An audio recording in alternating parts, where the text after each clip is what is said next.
Yeah, I don't know what you're doing. Okay, so I'm being weird. Why are you living like this? I don't know. I don't know. I realized that thank God I'm not single, because like it's not that I wouldn't cook for myself, because I can cook, and I do most of the cooking around the house when the nurse is home. I do most of the cooking. I do most of the preparing. I do most of that stuff. It's just when you're by yourself, I just don't care. So I'm just opening the fridge and going, whatever, whatever I can find. I don't care. I'm literally just eating to sustain myself to get through the day, and then I will wake up the next day and do it all over again. That wasn't you? I mean, I don't think I ever just ate a raw.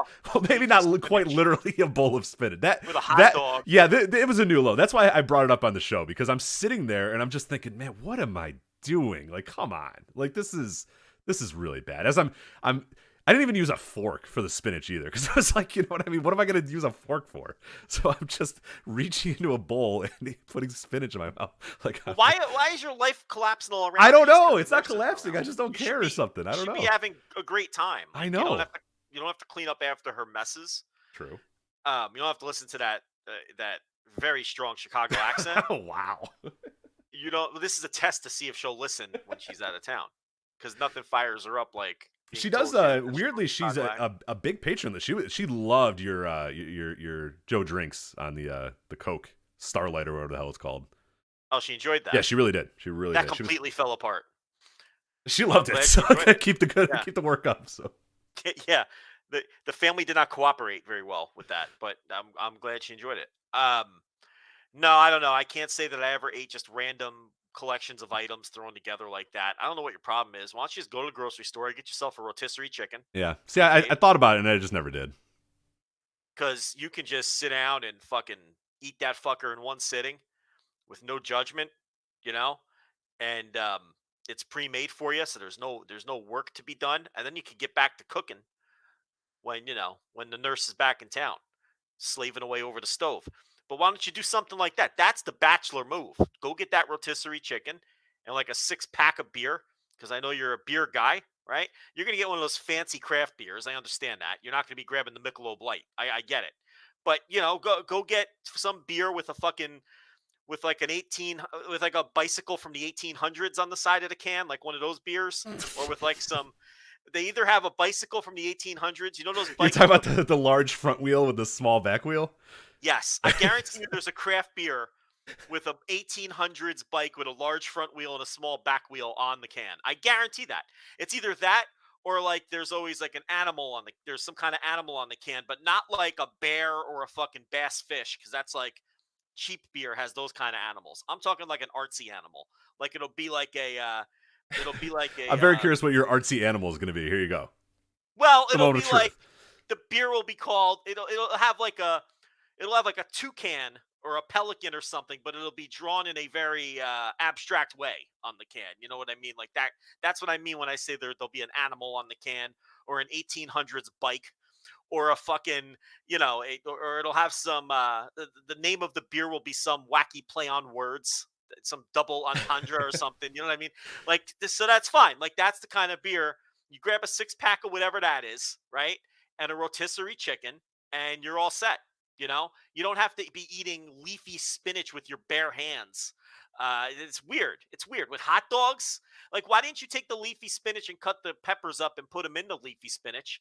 See, you had yourself some salad materials there.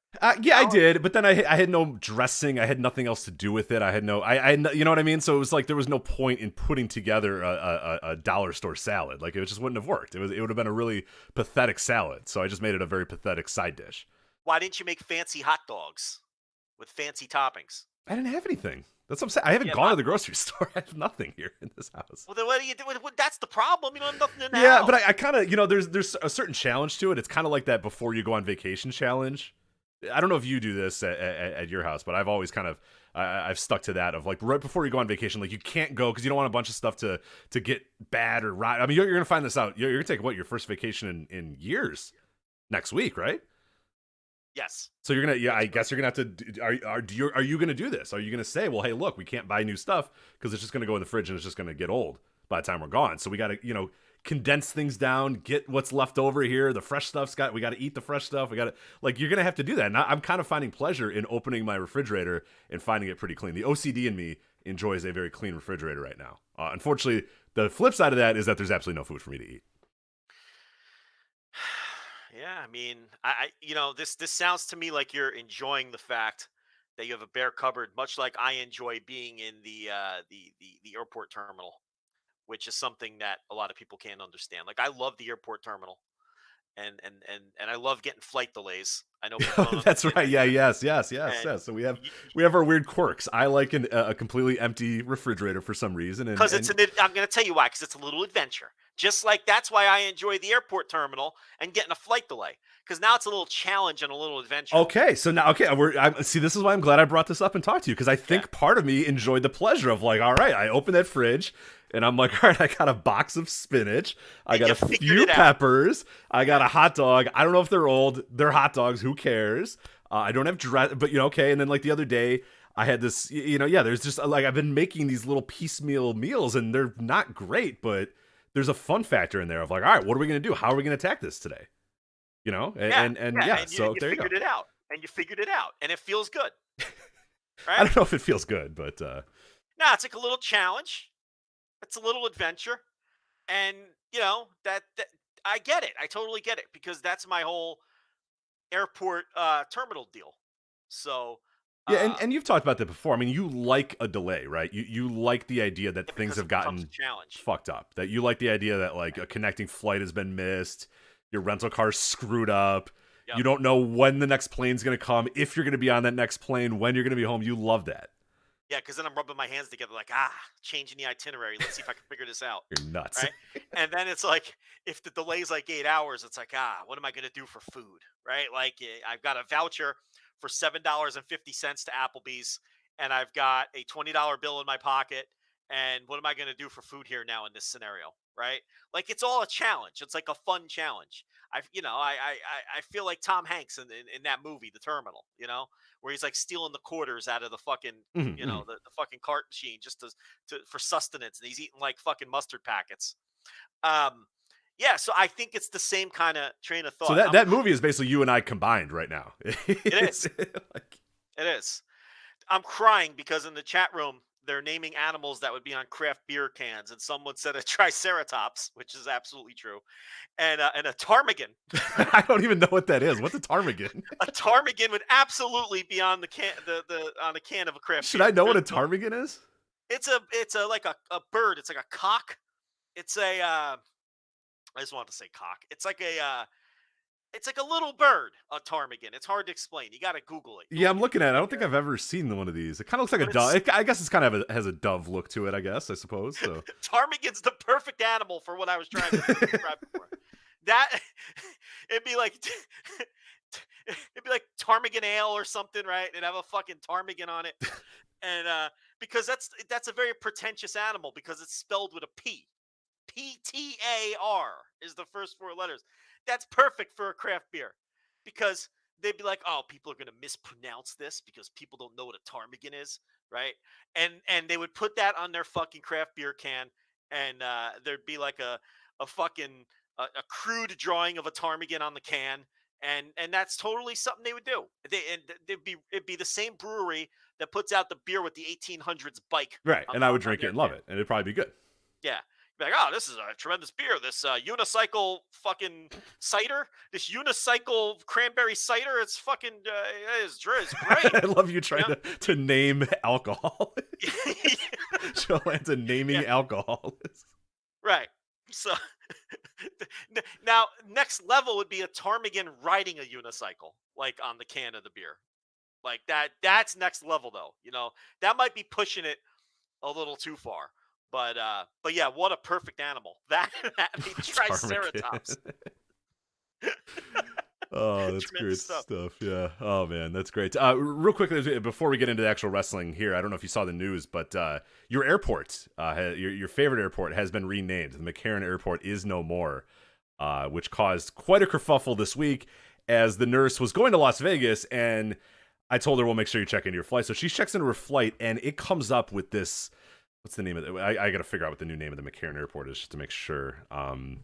Harry Reid International Airport is the new name of the McCarran International Airport. So I see her checking in. It says Harry Reid Airport, and I'm like, where are you going? And she goes, Las Vegas. And I go, no, you're not, because you're not going to McCarran. You're going to the Harry Reid International Airport. She goes, oh no. And then she like trusts me too much. And that's one of her mortal flaws is thinking that I know what I'm talking about. Cause I'm like, where did you book this flight? Like, where are you going? Like, is this some other, like, what town are you in? I've never heard of this airport. Like, are you sure LAS is Las Vegas? Like, are you sure you're not going to some, weird? And then so she starts freaking out and texts her brother, oh my God, where, did you book the plane to the right plane? Like, so it causes a complete international incident for a few minutes until I then Googled that McCarran International Airport has been renamed Harry Reid International Airport as of like 2 weeks ago, to be fair. So when she booked the initial flight, it said McCarran, but when she checked in, it said Harry Reid International Airport. So I just want to let you know about that and let you know that I don't really care about any airports, and I would have never brought this up, but I know we've had many discussions about the McCarran Airport, so that has always been sort of etched in my mind that the Las Vegas airport is the McCarran Airport. So yeah, is it still among your favorite airports? I don't know if you actually have like a power ranking in your head, but I know you've always rated that one pretty highly. McCarran's just unique because it's got the gambling. Like right off the bat too. If you've never gotten off at McCarran / Harry Reid International Airport, it hits you within 4 seconds that you are in Las Vegas. You know what I mean? Like if you get off that plane and there isn't more than 5 feet separating you, the ramp to get off the plane, and a goddamn slot machine and a row of slot machines and the noise and neon, and you are there and you cannot escape it from the moment you get to that airport to the moment you leave. It is just ding ding ding ding ding, ching ching ching ching ching, airport signs, lights, neon. It is a very unique experience for sure. A little pit boss with a lockbox in case you hit the big one. Right. Yeah, you're right. Yeah. And the best part about it, no matter what time of the day you're flying out of that airport, more than half of those slot machines are occupied by somebody. Yeah. Which is like, you just left Las Vegas and you're at the airport. How could you possibly want to gamble more? Like, how could you possibly say? You're trying to get it all back.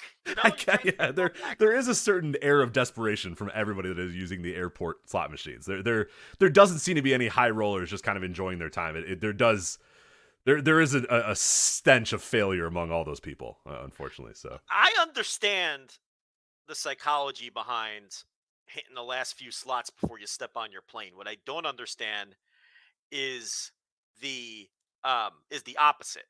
Arriving. Oh yeah, what are you doing? Go to the casinos. You're like 10 minutes away from a casino. What are you doing? Yeah, because I don't trust the airport slots. They're probably very much rigged even more in the house's favor because they're fucking airport slots. I could be totally off on that and wrong, but I don't trust them. Because it's got to be a hassle for them to pay off fucking airport jackpots, right? So I don't know. That's my line of thought on that.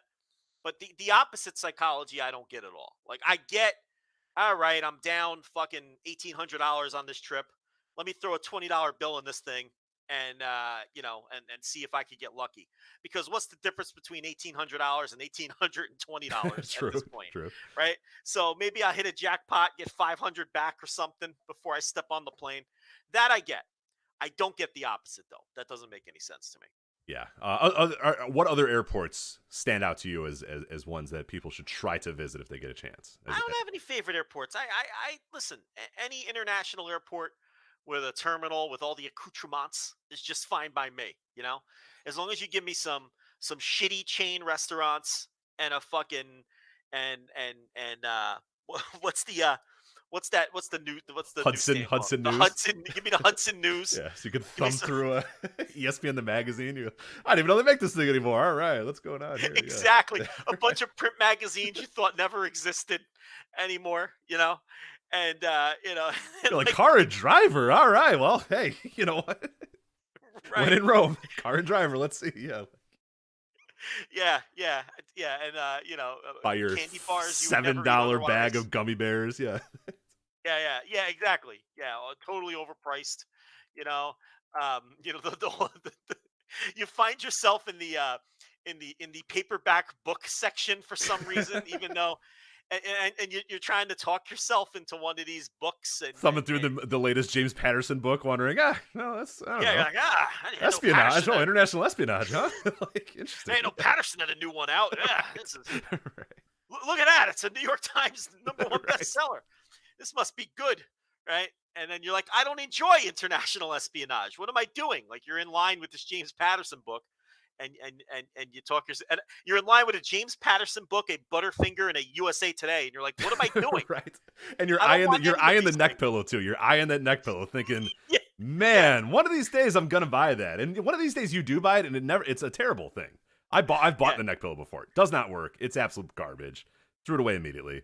But yeah, you always eye it because there's always a new one. Every year they come out with a new, neck pillow, and you're thinking, man, that one looks pretty good. That one looks comfortable. I think I could do that one. That's good for my 2.5 hour flight. I probably need a neck pillow, It's a Sunday, and the USA Today is from Friday. You're still gonna buy it, right? Like, everything's out of date. Yeah. yeah, but you're still in line with it. A $4 bottle of Evian and a James Patterson paperback that you're not going to read, and a USA Today that's 2 days old, and a Butterfinger, and you don't even like Butterfinger. That it just sucks you in, And then And you like this. This is something you like, though. It's so much fun. It's just so much fun. I can't get enough. Nothing like, I don't like getting to the terminal where it's like, man, my flight's in like 40 minutes. I don't have time to browse, walk around, people watch, So you like to get there nice and early, and you force yourself into a meal at one of the shitty chain restaurants because, it's something different. You're eating at the airport. I like the little condensed fucking menu that Chili's has that isn't like their normal menu. Yeah, right. Because they're in an airport and they have like 500 square feet of space. So you can't get like the full Chili's menu. You're just getting like, your options are like chips and salsa, burger, or like French fries. That's it, So yeah, I don't know. I like it. Yeah, I'm a big fan of doing the So you're there 3.5 hours early or whatever, because I insist on getting there early just because I'm afraid. Like, one time we almost missed a flight, so now I insist on getting there as early as humanly possible every single time.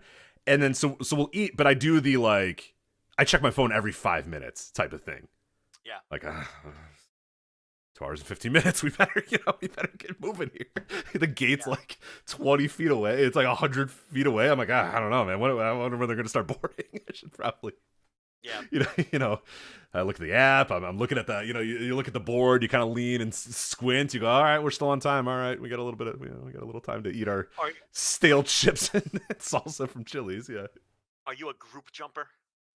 No, I would never. No, never. I'm a group jumper. You are. I knew you would be. I knew you would be. Oh, fuck groups. What's the point? Listen. You're a scumbag. I'm in Group B and they're calling up Group A. I'm getting in line. Listen, unbelievable. I hate you. I hate you. I'll take the gamble. I wish. And the problem is they don't. I wish they would stop you guys and tell you back in the line. Say, sir, you're going to have to. Yes, they should. No. And listen, if I'm Group B and they call Group A, right? What's the harm in getting in line behind Group A? They're going to call me next anyway. I mean, that's fine, but you're talking about jumping in on when they're seating A and you're B and you're going to walk up there and get on the plane? Got assigned seats unless it's Southwest. Who cares? Listen. Okay. I should probably. I do a lot of Southwest flying, and that is a little bit of a dick move on Southwest. Southwest, there's no assigned seats, right? So I can understand it more. But if you're flying like United or something, what's the difference? Okay, all right. I take back I forget what I said. I said some words, and I would like to take them back earlier. But And here's the other thing: I don't do carry-on, so I'm not taking a spot in the fucking overhead. So I don't see the point of waiting around. Like, I have an assigned seat, and I'm not stealing your overhead. So I don't care if I'm okay. That's fair. That's fair. That's totally. Assigned seat wise, yes. People do that on Southwest, and I want them to perish in the plane. That I do not like. That's just rude. Yeah, agreed. Okay, great. All right. As long as we're on the same wavelength here. I didn't want old no bag Lanza to walk up and he's got Group D because he didn't check in last night and didn't pay for the AIDS boarding. Just walking up and going, all right, here we go, and then getting a nice little window seat while me, the dope who woke up at 4 a.m. so he could check into his stupid flight and then paid $70 more to get Group A has to wait behind you. That that sucks. Yeah. No, well, I don't know why you're wasting your time doing any of that. You know what I do? I don't check in the night before. What are you doing? You got it, dude. You got it. What? I go to the airport. I go up to one of them little kiosk deals, and I print out the fucking. No, paper see, the ticket. problem though is, and you're gonna find this out with modern air travel. You can't if you don't check in. Like I don't fly. Like I don't. You Joe. One time we didn't check in. We show up to the airport, and they had sold the nurse's ticket because she didn't check in, assuming, oh, we didn't know you were still flying. I was stunned. I was stunned by this. Then I'm getting a flight delay adventure, so it all works out. Jeez, yeah. Well, it did not work out because one of us had a plane ticket and the other didn't. Eventually got settled, but essentially they just said, "Oh, well, we oversold and we gave the ticket assignments to someone else because you didn't check in." And yeah, that's not great. So there's this weird thing where the airlines treat you like an asshole because you're paying them for a service. Yeah. Yeah. So you are bothering them by giving them money for them to fly you a place. They're like, oh, well, you want us to, you bought a ticket. You want us to give you the seat that you bought. I mean, you're out of your mind. You didn't check in on our app last night, so you can't do that. No, you have to be meticulous about the check-ins these days. It's anarchy if you don't check in. No, I'm going to show up at the airport on Wednesday and print out my paper tickets. All right. No bag. I wish you well. Well, are you flying solo or is this a family? No, everybody's going. Check the bags. I'm going to check the bags as I always do. There's people that are new to the flagship. Joe is a staunch no bag at the airport guy. No, I hands in pockets, whistling a tune while you're all lugging bags around and worrying about overhead space. Fuck that. You want to lose my underwear? Go ahead. What do I care? I got nothing in the bag I need. So, no, I don't give a shit. I check my bags. I don't care what it costs. Charge me whatever you want. Sir, that's going to be $70. I don't care. Just take the bag. I don't want to carry the bag. I'll pay whatever he asks me to carry, whatever he asks me to pay, so I don't have to carry his bag. Okay? So, no, I don't understand people who they're dragging 1,000 bags behind them. They got them rolling. They got them on their shoulders. They look like they're fucking struggling. They're wiping sweat off their brow. That's me, by the way, who you're laughing at. Why? Yeah. Check the bag.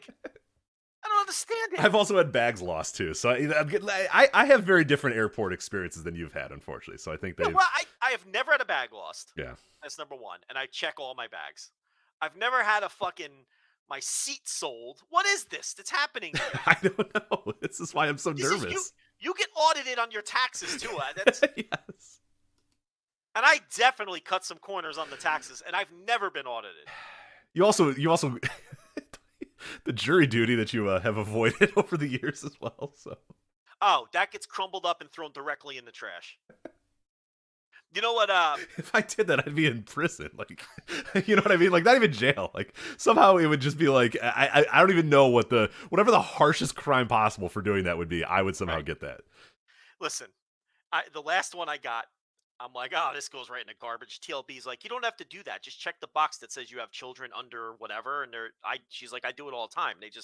They'll just dismiss you. Okay. I'm like, yeah, but I don't know. Then I don't have the thrill and the excitement of throwing it in the garbage and seeing if something's going to happen. Like what I figured out about myself is I like living on that edge. So I did not check the boxes and do it. I just threw it in the garbage and nothing ever came of it. So, it's a lot of fun. But airport groupings, I'm sorry, unless it's Southwest. If I'm flying Pan Am or something, okay, When is they've been out of business for so long, right? Oh, they're out of business? Is Pan Am still around? I guess that's like the 70s, right? I don't think Pan Am is around anymore. Joe, they ceased operations December 4th, 1991.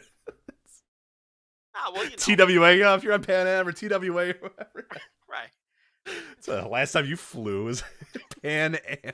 I fly all the time. I just never, Am. I don't know. Whatever the fuck. So if I'm flying Continental or whatever, are they still in business? They're still in business. They're out too? Continental's out? Let me hold on. I don't know about Continental. I need to find out. I think they are, though. I'm pretty sure Continental is a subsidy of United these days. Continental ceased operations March 3rd, 2012. All right, who else you got? United. They got to be. Yeah, United's still good. Yeah, United's still fine. Delta, who should be out of business. Delta should be out of business, still unfortunately in business. God, they stink. But you're gonna get the folks of SUP Wrestling pretty upset about that. Yeah, well, I mean, I don't know. That's their hometown brand. I understand they got to defend it, but nobody else likes Delta. Um, I guess you know what? Complaining about airlines is kind of, I don't know. Everyone has their own airline they hate, I guess. If you have one bad experience, you're going to hate that airline for the rest of your life. For sure. I mean, that's just how it works. And then someone else could have no bad experiences with that airline, and they're not going to hate it. But if I'm in Group D, you bet your ass I'm getting up with Group A. I don't give a fuck. I don't have a carry-on bag. I have an assigned seat. I'm not sitting there like a dope, waiting around an extra 20 minutes to get on the plane. I'll dare that lady with her little scanner to say, "Oh, I'm sorry, sir, you need to step up." They never do. Rich, they don't care. They don't care either. Unless, Southwest, they probably care, but I've never tried it with Southwest because that's rude. Yeah, don't try with Southwest. You're a bad dude. Well, I wouldn't do that. That's rude. But I'm saying these other airlines, it really doesn't matter. That's fine. Yeah. So you weirdly you're on a rush to get on the plane. Well, I swear to God, we're gonna get to wrestling. I swear to God, we're gonna get to wrestling soon. Yeah. There's so much wrestling to get to, and we're gonna get to it. You want to be on the plane because I, as much as I don't like airport terminals, I hate being on an airplane even more. So I'd rather be the last person that boards onto that plane if I have an assigned seat. I just get me on the plane. Get me on the plane. And I think again though, it's like my Johnny Gargano rebel heart. I just want to like jump the fucking groups and see if I can get away with it. It's the same as throwing the jury. Well, because I could see you sitting in, row 12 with the window seat, just eyeballing everybody that's walking by, all miserable, all carrying all their luggage. They go to the overhead. There's no room. They're trying to put it up. It's falling. They're getting upset. Someone comes over. Oh, here, let me help you with that. Let me help you with that. Oh, no, I got it type stuff. And you're just cool Joe, just looking out the window. No bag. Arms folded, thumbing through your, NFL season preview in November. You fought what's the I don't forget who does that these days. The Sporting News does it, but there's another one that does it. Little athlon. right. It's like mid-November. Yeah. Little Street and Smiths. Right? Like well past the season's already like deep in, and you're still like, oh, I don't know. Yeah, Cardinals look pretty good this year. Like, gonna be, and they're 3-4. Right. Yeah. No, that's what I do. That's definitely what I do. And you watch everyone get on the plane and you're like, I don't want that fat stinky guy to sit next to me. I hope it's that girl with the big honks. I hope she's the one that ends up next. So you do that too, All right. So, but yeah, I don't know. Well, enjoy your trip. Are you what airport will you be exiting from soon? Going to the motherland. There it is. I think when I get off the plane, I'm going to kiss the ground in beautiful Newark, New Jersey. Nothing beautiful about lovely it. This time of year. Beautiful this time of year. It's not lovely any time of year. Oh. Normally, I don't even fly into Newark. Normally, I fly into Philly. But Newark was cheaper this time around. And when you're flying 4 people, that matters. Yes. Oh, yes. Went with Philly's usually cheaper. I don't know what's going on. Everything's upside down. But yeah, flying into Newark, spend some time in the motherland. Can't wait to get some pizza, go to some Italian delis, get some Italian restaurants.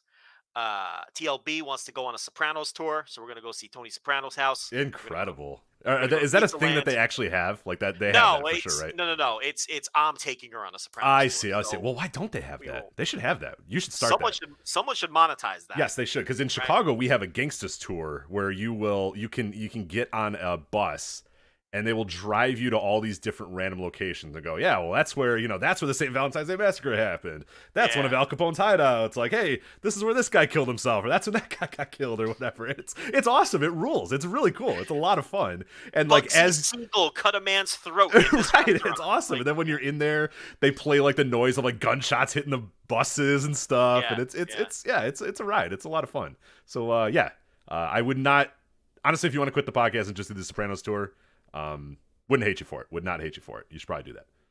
I mean, I really don't know how that hasn't been monetized. Maybe it has been. I don't know, but we're just going to. I'm just gonna, Google Maps all the locations and drive her around. There you go. See that stuff. So we'll go to the Bada Bing. We'll go to fucking Tony's house. We'll go to Pizza Land from the opening credits. She wants to take Tony's fucking drive up the turnpike and see all that shit. So got all that planned out. She wants to go to New York City. So unfortunately, I have to spend a day doing that. I fucking hate New York City. I have to use that disgusting, vile public transportation. Oh, no. Yeah. So gross. So gross. Is it because she wants to use the subway, right? Well, he's just I mean, it's not functional not to use it. I mean, it'd be dumb to drive in because she wants to go to a Broadway show. So I'm not driving. We're not driving. Trip. For that. So, Jeez. well, I better plug that Patreon for the Instant Reaction Live coming up. I already commissioned a friend, so he will be taking us because I don't want anything to do with figuring out train schedules or you know how that is. I do. He's gonna handle everything. He's gonna buy the fucking oh my god, the MTA cards or whatever the fuck. Where he's gonna come with us. We have a chaperone basically, and we're gonna get on the appropriate trains. We're gonna get to the appropriate theater. I don't want anything to do with planning that or setting it up. I just want to be a big dummy and follow him around. So Rob Stryker will be there. It is, accompanying us on this to the Broadway show. I don't care what show it is because I'm not gonna like any of them anyway. So. Her and him are working it out. They should just go. I'll stay home. I was gonna say, why are you even going? I'll stay home and watch basketball. They should just go to the fucking. I might actually try to wiggle my way out of it. Well, I think you're gonna be there. I think you're gonna be there during a little Big East. I'm gonna be there during the Big East tournament. I would say let Rob Stryker handle the Broadway, and you handle going to Madison Square Garden for the Big East tournament. I would never find my way there. I would get lost. But if I could figure out a way, then yeah, send them to the show. I can go to the Big East tournament, little Providence Seton Hall, right? No doubt about it, because there's no way Georgetown's advancing. What about my DePaul Blue Demons, Joe? How are they looking? As awful as usual. So they're not going anywhere either. But and then a little Atlantic City. She wants to see Atlantic City. Never been there before, so plenty to do with the New Jersey trip. Plus, half my relatives never met any of these people, so that's a big part of the trip as well. But well, there you go. So yeah. we will have very different flagships the next 2 weeks. I'm still trying to figure out what we're gonna do, if I'm gonna be solo, if I'm gonna have special guests, what I'm gonna do. But that will you'll get news about that this coming as soon as we can, probably this coming week. I'll give you some stuff about that. But expect the flagship will be here no matter what. We'll just figure out. It might sound a little different. Again, haven't quite figured out what I'm gonna do quite yet. Also, patreon.com/voiceswrestling, flagship patreon.com. The Thursday tier reviews will remain. I will be taking over the Thursday tier reviews for the next 2 weeks. So I'll be reviewing AEW Dynamite, probably a little bit of a different format than Joe usually does, but you are still going to get Dynamite reviews. It's just going to come from me instead. So flagship will still be around. Thursday tier reviews. You will not miss any content. You'll just miss Joe for a little bit. But for some of you, that will be okay. So for some of you, that's not a problem. So. Live instant reaction this weekend, though. Absolutely. This isn't the end of me. No, I was going to say we need to, especially if you're going to Broadway shows and all this stuff, you're going to need this thing. So this Sunday, immediately after AEW Revolution, immediately following the show. The show's going to end. We're going to give you about 10, 15 minutes or whatever to gather your thoughts, gather everything, and we are going live with an instant reaction. We're going to review and recap every bit of AEW Revolution. This weekend, we will give our star ratings, we'll give our reviews, we'll give our recaps. This is the only opportunity here, Joe and I talk about Revolution, because we will not review it next week. Joe obviously will not be here. I won't be reviewing next week. So if you want to hear what we think of AEW Revolution, make sure you're there live on Sunday night immediately following the show. It's always one of our more lively chat rooms as well. The No Dope chat room is always going nuts. So it's a big party when these shows are over. So it'll be Sunday night. Immediately following Revolution, instant reaction live, and you'll get some interesting stuff here pretty soon about links and all that sort of stuff. But yeah, immediately following the show, going live, instant reaction live, AEW Revolution 2022. All right, those are long nights because we do the instant reaction live, and those take almost the length of the pay-per-view. Yeah, they're obnoxiously long. Yeah. Then when we get off of that, then I spend, you probably go to bed. I stay up because then I listen to the whole media scrum with Khan and whatever wrestlers participate in the scrum. And then I gather up all my information from, some of the other top pundits, most of whom I don't respect anyway, but I got to know what they think. And then, so it becomes a very long night. I'm not getting to bed until, well, then again, now that I think about it, that's when I normally get to bed. So what am I complaining? You're just doing more stuff. You're just not watching scummy basketball. Instead, you're just doing stuff. That's true. Yeah. You're not watching Central Connecticut versus whoever the fuck. Central Connecticut was eliminated yesterday. Oh. So, the end of Sencon, as you dub them. Right, it's all over for Sencon. They got by Fairleigh Dickinson, but they lost to Bryant last night. So Bryant has the leading scorer in the nation. I like that. That's cool. By the way. And he's a white guy. How about that? Interesting. There we go. You don't see that. When's the last time a white player led the nation in scoring? It probably happens more than you would think. I would bet. Does. Yeah, because Jimmer not that long ago, he was averaging 25 a game or 30 a game or whatever, because there was just nothing else on the team besides him. I'm sure it probably happens more than we would think. Yeah. Jimmer. Anyway, all right, let's get to some actual wrestling here before we get. So, all right, we're gonna start out first. There's plenty on this week's show, by the way. We have AEW Revolution. We're going to preview that. We're going to talk about Tony Khan purchasing Ring of Honor. This is an insane wrestling week. I love how Tony Khan purchasing Ring of Honor is like the third topic we're going to talk about this week. Control your narrative this weekend, Joe. We are going to talk about the scheduled fights from the Control Your Narrative, as well as the Rat Room, and just try to figure out what the hell this promotion is or trying to be. We'll touch on the NWA Crockett Cup, which is coming up here very shortly as well, some of the teams that are in there. Rev Pro Epic Encounters, some matches being announced for that. Bouncing around Japan, I think we're going to do a quick bouncing around Japan at some point here. And then we're going to talk about, and I guess we'll do that a little bit in this segment here. I'll talk about WrestleMania and the ticket struggles that they're having. But first, we do want to touch on this morning or this afternoon. Vince McMahon was a guest on Pat McAfee's radio show. One of the first, I don't know how to classify this, one of the first quote-unquote media interviews that Vince has done in something like 15 years, I think, is the last time you can, not like a Stone Cold podcast, not like being, interviewed for a WWE documentary, like literally going onto a television show, going onto a network. I would argue, because a lot of people were classifying it as such, I would argue, and especially now that we're done with the interview, I would argue that this probably shouldn't count as that, because it is essentially state-sponsored media in a lot of ways. Pat McAfee is an employee of Vince McMahon, so I don't know that I buy it. It's not the same as Bob Costas interviewing Vince McMahon. You know what I mean? Like Hold on a second, sir. That's true. Hold on a minute. I'm clearing off all the roses that Pat McAfee has been drenched in. Yes. What do you mean? Pat McAfee did a phenomenal job humanizing Vince McMahon and getting so much out of him that we never have heard before. Yep. Yeah. So if you didn't listen to the interview, you besmirch this. You're right. And call it state-sponsored, despite the fact that he's an employee of the man. How dare you besmirch this? I mean, Rich, a cursory glance at the greater wrestling media, at the collective wrestling media, would tell you that you are out to lunch.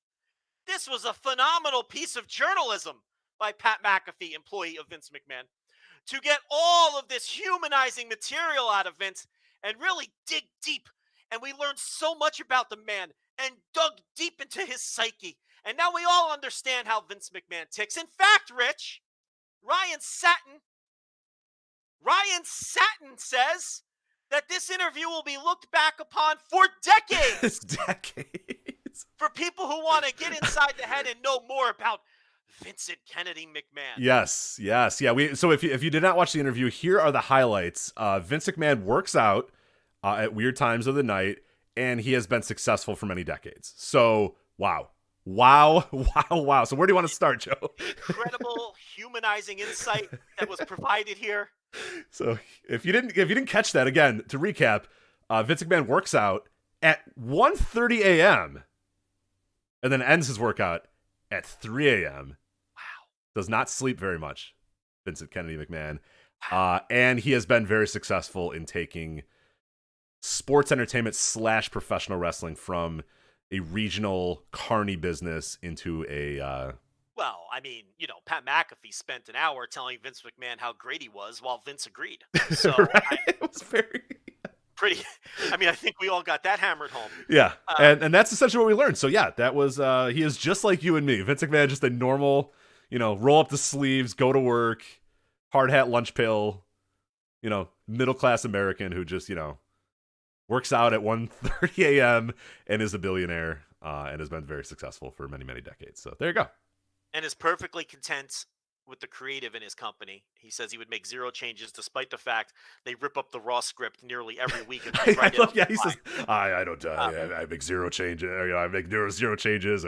I like to stick with the plan and go with it. I'm like, motherfucker, you rip up Raw 5 minutes before every show and rip it up 15 times before every show. What are you talking about?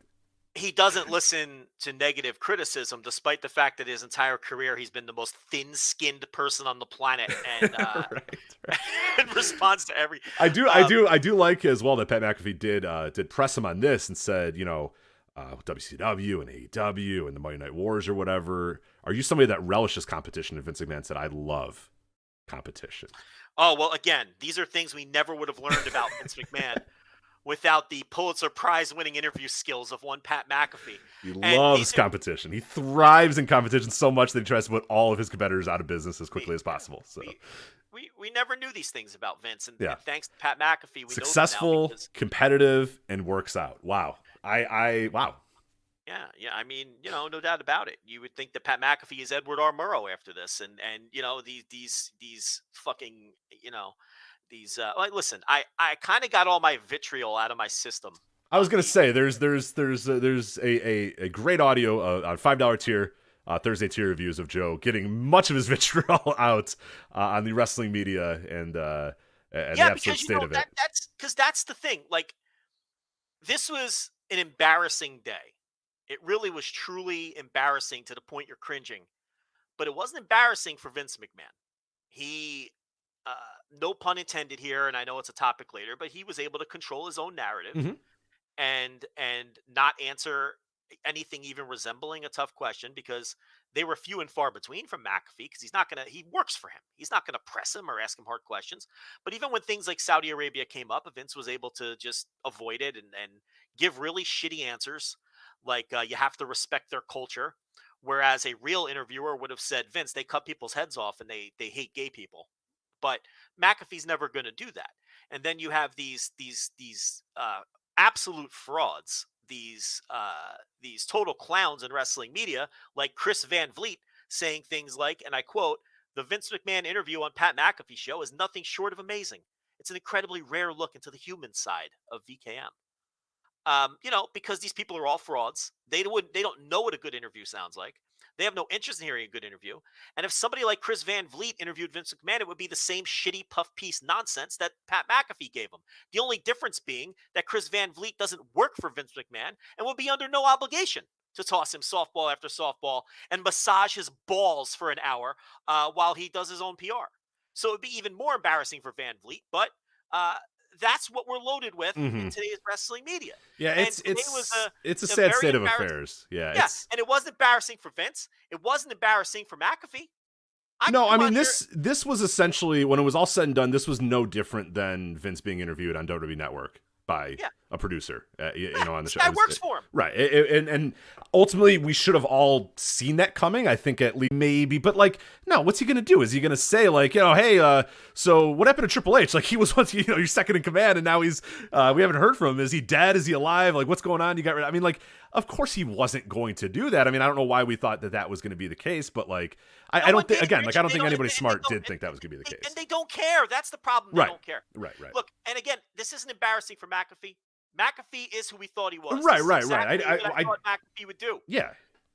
Now, was it a terrible interview that garnered that didn't garner a single thing that was interesting or insightful? Yes, but I expected it to be a terrible interview that didn't garner that for an hour didn't give us a single thing that was interesting or insightful about right.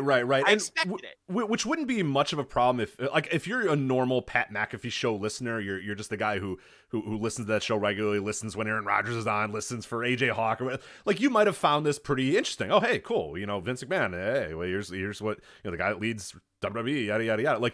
That's fine. But for anybody that's been in wrestling or covers wrestling or follows wrestling, you just want a little more out of this, because this is a guy who is so guarded and so doesn't do media interviews. And the reason why he doesn't do media interviews is anytime he actually does do a media interview with a real member of the media, he usually ends up like assaulting the interviewer or getting himself in trouble. So that he decided I should just stop doing these things because if he's not slapping the paper out of somebody or literally threatening to beat somebody up, like things that have happened. Right, these things have happened before, so now he just doesn't do them. Armin Katayan, Bob Costas, putting a plant in the audience on Donahue. This is a deeply insecure man baby who can't handle a real interview. That's why he hasn't done them. And it wasn't embarrassing for him. It's what I expected out of him. Right. It's the only one. When he agreed to do this, everybody that's smart should have realized, oh, okay, this isn't going to be like a real. Yeah.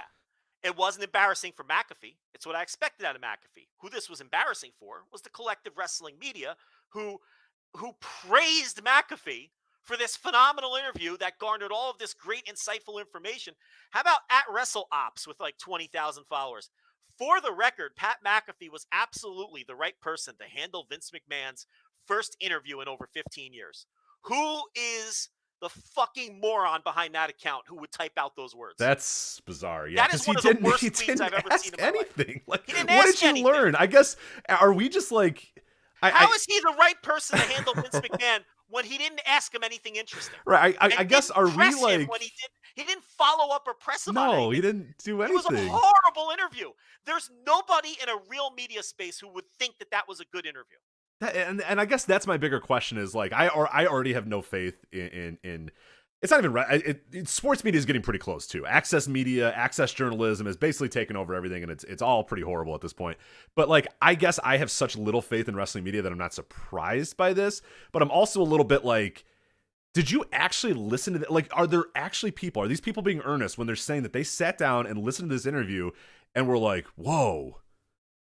Vince said his dad used to be in the NWA, but then he wasn't. Oh my God. Like, is that something that like blew your mind? Like, I guess, are we coming at it from a standpoint of like, well, we actually know something about wrestling? Like, I don't mean to be like cocky or like gatekeepy or whatever, but like, is it just that we think that we're like knowing, like, do these people not know anything? Like, I guess that's essentially what I'm getting is like, are these people, have they all been watching wrestling for 2 weeks and this is like their first exposure to any information about Vince McMahon? Like that, if it was, then okay, then maybe this interview was like, oh wow, we really learned. But if you follow this man or read a book or studied wrestling on any level more so than just cursory crap, like nothing that was said was new, different, humanizing, unique. I mean, it was, I could have read the interview, nothing, zero was said. The only thing that there was one thing, which is weird that I've seen nobody pick this up, by the way, either. And I've been kind of out of I haven't really been following this entire night. But Vince did mention at one point, my wife at that time. Yeah. Did you catch that? Yeah. Has anybody said anything about that? Because like, I want you, listen. Okay, let me speak on that. I want you to compare the people who were busy helping Pat McAfee massage Vince McMahon's balls and getting some retweets, getting some RTs, and are claiming this was a great, insightful interview that humanized him and showed us a side of him that we never saw before. Compare that group of people, and then compare the group of people who picked up on my wife at that time and the people who tweeted that out. Two completely distinct, different groups of people, and you also have the most. I mean, that's a massive story. If so, well, they're all glossing over all the. Vince at one point. I'm paraphrasing, but I'm not way off. At one point, Vince McMahon said he's happy that the company went public because it makes his decision-making easier from the standpoint of his heart doesn't have to be involved anymore. He said this. He said, my heart doesn't have to be involved anymore. And I don't have to consider things like, oh, does this person have a family? Or does this person have a family member that has cancer? And I could just make the right decision for the business and the shareholders. I don't have to have my heart involved anymore. He said that. And none of these fucking feckless cowards tweeted about that. That should be the headline. Right. He did also, everywhere. I think in that same time said, I'm only beholden to shareholders. Yes. How is this not your headline? Right. How is this not Fightful's headline? Fightful wrote like 12 headlines breaking up this interview into little bits. And none of them are that? It's a disgrace. They're a bunch of feckless cowards, every single one of them. I'm trying to look. And again, maybe I'm missing it, that the stuff about the wife, I don't see anything about Vince McMahon divorced being reported right now, which is... He flat out said, I don't have to worry about people's families with people with cancer because I'm beholden to shit. He said that. I'm not making it up. That didn't get any... But here's what does get tweeted by Joseph Stazuski of CBS Sports. Props to Pat McAfee for the interview of Vince McMahon. We got to see some insight into the genuine human being we never get a chance to. Hashtag WWE. Hashtag WWE. These are the fucking feckless, cowardly morons that we're dealing with. Okay? Man. This is what we're dealing with. Let's go to the Grand Poobah, Ryan Satin. The ringleader of all this. Ryan Satin, who legitimately might be the stupidest person that I've ever encountered. Pat McAfee should take a bow and be real proud of the work he did today with Vince McMahon. Humanizing a person like that, regardless of people's opinions of him, is not an easy task. People will watch this interview for decades and come to learn more about You've already read this one. You've already read this one. But I like that you do it again, because I did a spit take when I read that earlier. The people will be going back to this interview for decades to listen. Another clown. Was Vince McMahon successful? Let me go back to the interview with Pat. Yes, he was. Okay, great. Got it. It's Ryan, did you hear the part where he said he can fire people with no conscience now? Did you listen to that part? Did you listen to the part where he said you have to respect the Saudis' culture? Did you listen to that part, Ryan? Will they be listening? Hey, Scott Fishman, another one. I can't remember the last time we learned this much about Vince McMahon at such a personal level. Often we may forget that Vince McMahon is an actual human being. Amazing work by Pat McAfee. Rich, I want to jump into a lake of fire. How is this amazing work by Pat McAfee? He got nothing out of the guy. Yeah. He didn't press him on anything. And my problem isn't with McAfee or McMahon. My problem is with Scott Fishman and Chris Van Vliet and Ryan Satin. And I've heard Chris Van Vliet and Ryan Satin interviews. It's no shock that they don't know a good interview, because their interviews stink. Denise Salcedo, all of them. I promised I wasn't going to do this, and you got me. Yeah, no, and yeah, we have so much else to get to. So again, Thursday tier reviews, you did do that a little bit more, but no, I'm with you. Yeah, it's what's strange about this more than anything is that I guess I have zero faith in wrestling media anymore, but it is still pretty revealing when something like this happens. And it's just, it's so strange that nobody really wants to, and like, again, anybody who listening, like, we can dance around it, but I mean, we know the score, we know what's going on here. It's in other circles, it's called like access journalism or whatever, is that these people want access to WWE. It's not unique. Right. It's not only a wrestling thing, but I think it tends to feel a little bit more in wrestling because there are so few people that don't do it these days. There are so few people that have a big spotlight, that are on the major sites, that are, being retweeted constantly and are being talked about constantly, that will challenge this sort of stuff. There's very few. I mean, there's you can count it literally on one hand, unfortunately. Like that's, and those people, and you've alluded to this a while as well, those people are getting old. You know what I mean? Dave Meltzer is getting old. He's not getting younger, folks. He is getting older. Wade Keller is still pretty young, but he is getting older. Mike Johnson is getting older. These men are getting older. These men are yeah. And then that's really the thing is like, okay, if one day Dave Meltzer says, you know what, screw it, I'm done with this shit, I don't want to do this anymore, and Wade Keller says, I've done this for a lot of my life, but I'm ready to retire and just kind of chill. Okay, so now you have Mike Johnson and who's actually doing like deep time, and I'll give credit where it's due, like Brandon Thurston was on Twitter and was critical of this interview and was critical. And it's there are listen, they're there. They're just, but you could have figured out who was going to be a fucking moron about this and who was going to be smart about it before it ever happened. My problem is these people think Pat McAfee did a good job. Right.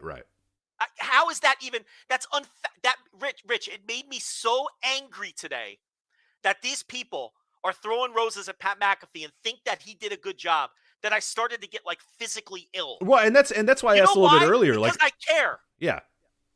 And I guess you shouldn't. I guess that is one of your mortal flaws, is that you care. You shouldn't. If you are in wrestling media, your reaction to this interview shouldn't have been, oh, Pat McAfee was so great here. Your reaction to this interview should have been anger. And you should have been annoyed that McAfee was given this opportunity and did nothing with it. Yeah, for the first time in almost Absolutely 2 decades, somebody got to interview Vince. Yes. Quote unquote out of his comfort zone. And this man will probably die before he does another one. And you should have been mad and pissed off that you didn't get the opportunity to sit down with this guy for an hour. Because if I had an opportunity to sit down with this guy for an hour, I'm not trying to humanize him. I'm not trying to get funny stories.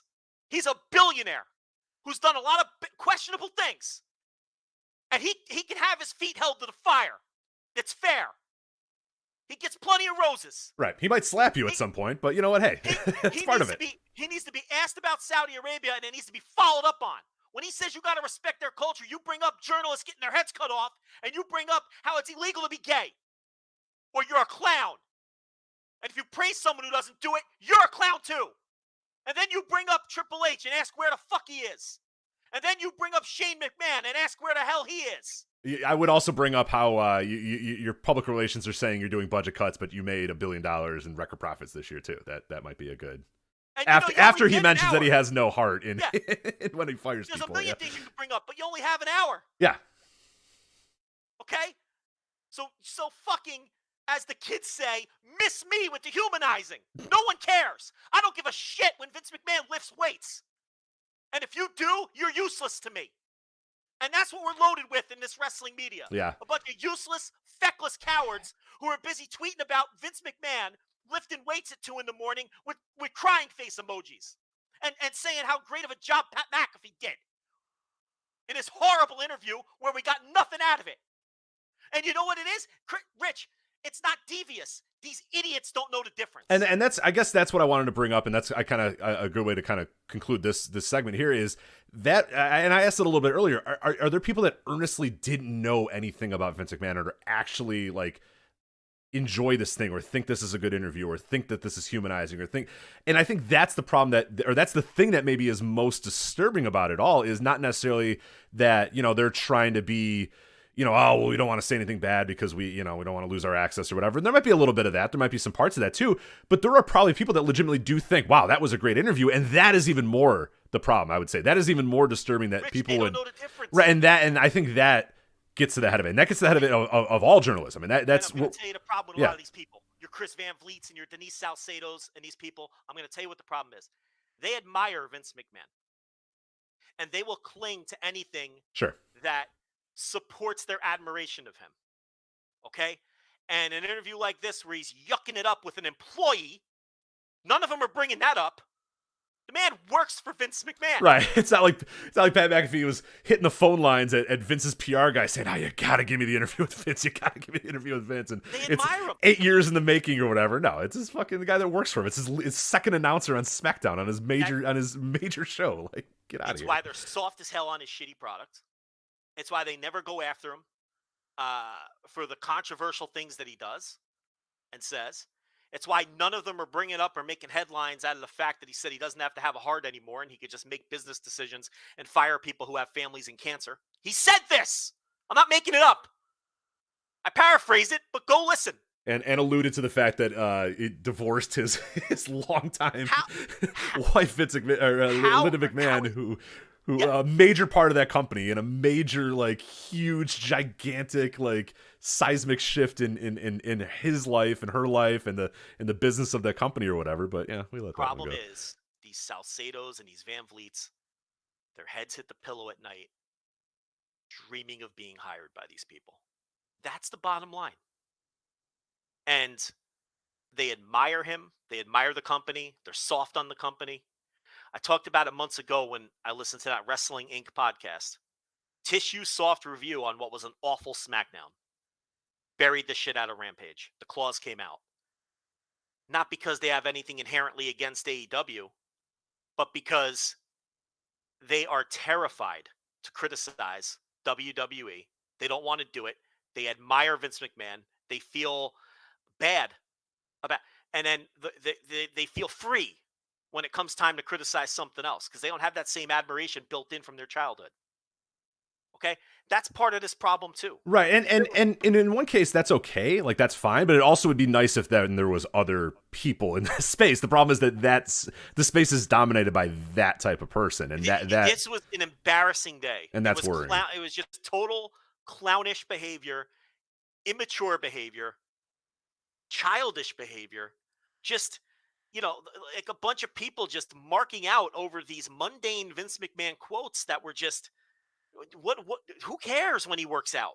Why does anybody give a shit when Vince McMahon lifts weights? When he's running Blood Money shows in Saudi Arabia? And we're worried about when he lifts weights?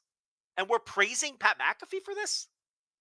How about criticizing Pat McAfee for not following up on Saudi Arabia? How about pointing out that Vince said he can fire people now and not have to think with his heart and just think about the bottom line? How's that not the headline everywhere? How is that not the headline everywhere? That's the lead. If anyone was interested in doing this job properly, but they're not. Mm-hmm. And they don't know the difference. They genuinely think this was a good interview because these are the kind of interviews these people conduct. Garbage. Absolute garbage. And it's unfortunate. Again, I got a lot of this out behind the paywall. I guess I did it again. But it really, because, Rich, for someone like me or you to get an hour of Vince McMahon, I mean, you should be angry how bad this interview was. And they're all treating Pat McAfee, like he's going to get a Pulitzer Prize. It's unbelievable. How is there not anger and resentment? And I could have done a much better job than this. That's what they should all be thinking. They have no professional pride. None of them. The whole lot of them. A bunch of feckless cowards, clueless on top of that, with no professional pride. To think that this, a once-in-a-decade opportunity, and we got nothing out of it. They admire him too much. That's what it comes down to. They see him as a demigod. I see him as a guy who ruined my hobby. That's the difference. But the bottom line here is I would be fair either way. I don't even pretend to be a journalist. But let me tell you something. It's just, I don't know. I know you don't want to do this. I know you're tugging your collar. I know you think I'm going to get us in trouble and everything, but it needs to be said because no one else is saying it. I do want to say, now Fightful will break this thing up into 19 different fucking headlines. And that's the name of the game. And again, like I get it. And that's part of the game and that's how you make money in this industry. I get it. The problem is that there's so few people on the flip side of that. As this was going on, there was 2 people that I saw that were tweeting that I said, okay, these people are getting it and understanding. And that's not to say they're the only people. There were the 2 people that I noticed, and it was David Bixenspan and it was Brandon Thurston. Were the only 2 people I saw.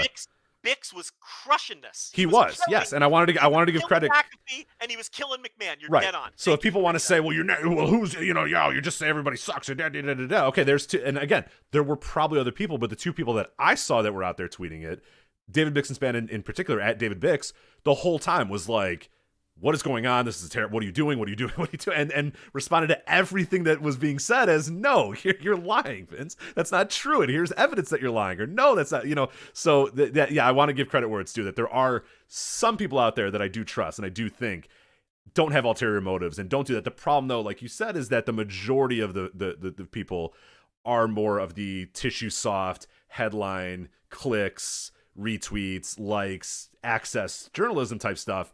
And there's a small sliver of people that are actually willing to say the stuff that needs to be said or say the truth and don't give a shit that they're not going to get hired by the company. But the problem is it's such a few small little sliver, and those people are largely, unfortunately, insignificant in the grand scheme of wrestling journalism. And that sucks. It's really disheartening. Bix was tremendous, calling out every Vince lie, and that's Bix's wheelhouse. Oh yeah. I mean, it's got a whole newsletter based on it. Yeah. Crushing McAfee for not having his facts straight with the questions, crushing McMahon for lying, while everybody else is throwing roses and saying how great this interview was. I mean, I listen, you can call it hyperbole. I'm screaming like a maniac 5 minutes ago, but in all honesty, and I mean this as sincerely as I could possibly mean it, if you genuinely thought this was a good interview, I don't respect you from that standpoint anymore. You don't understand what a good interview is, and you don't belong in media. if you thought that was a good interview. I know that might come off a little harsh, and I'm not trying to be edgy. Everybody hates me anyway. It doesn't make a difference. But I'm not trying to be edgy. I'm not trying to be an edgelord. I'm not trying to. There's no hyperbole in that statement. That interview was so bad, beyond the pale bad, that if you genuinely thought that was a good job by McAfee, and he got good information out of Vince McMahon, I can't respect you from that standpoint anymore. And I really don't think. And listen, and you kind of said something earlier in our Discord, and I don't want to steal your thunder, okay? But you said something that was very smart, Rich Craich. You said today was a good day where you can really parse out who to listen to and who not to listen to in wrestling media moving forward, because you cannot think that this was a quality interview and have any credibility. In any other space, this interview would be getting lambasted and trashed. You had an employee of the man interviewing him and doing nothing to press him, or, I mean, this would either be disregarded as total inconsequential fluff, or it would be soundly criticized by anybody with an ounce of a critical space in their brain if it was in any other medium. Couldn't get away with this. This would be like one of Joe Biden's staffers interviewing him. Like you can't get away with it. This is awful. Yeah, Joe, you've done such a great job as president.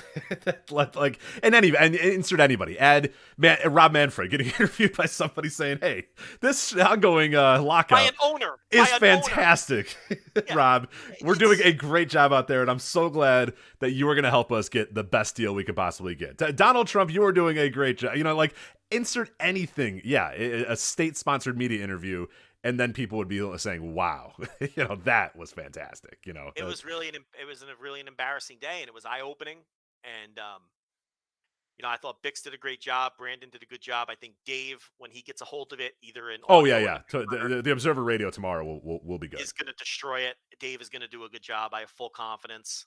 And there's another small handful of people who will do a good job on this. The rest really exposed themselves in a very embarrassing way. In a very embarrassing, like Ryan Satin, we know the score. He is what he is. I think everybody understands that he's clueless. The guy's just a dope.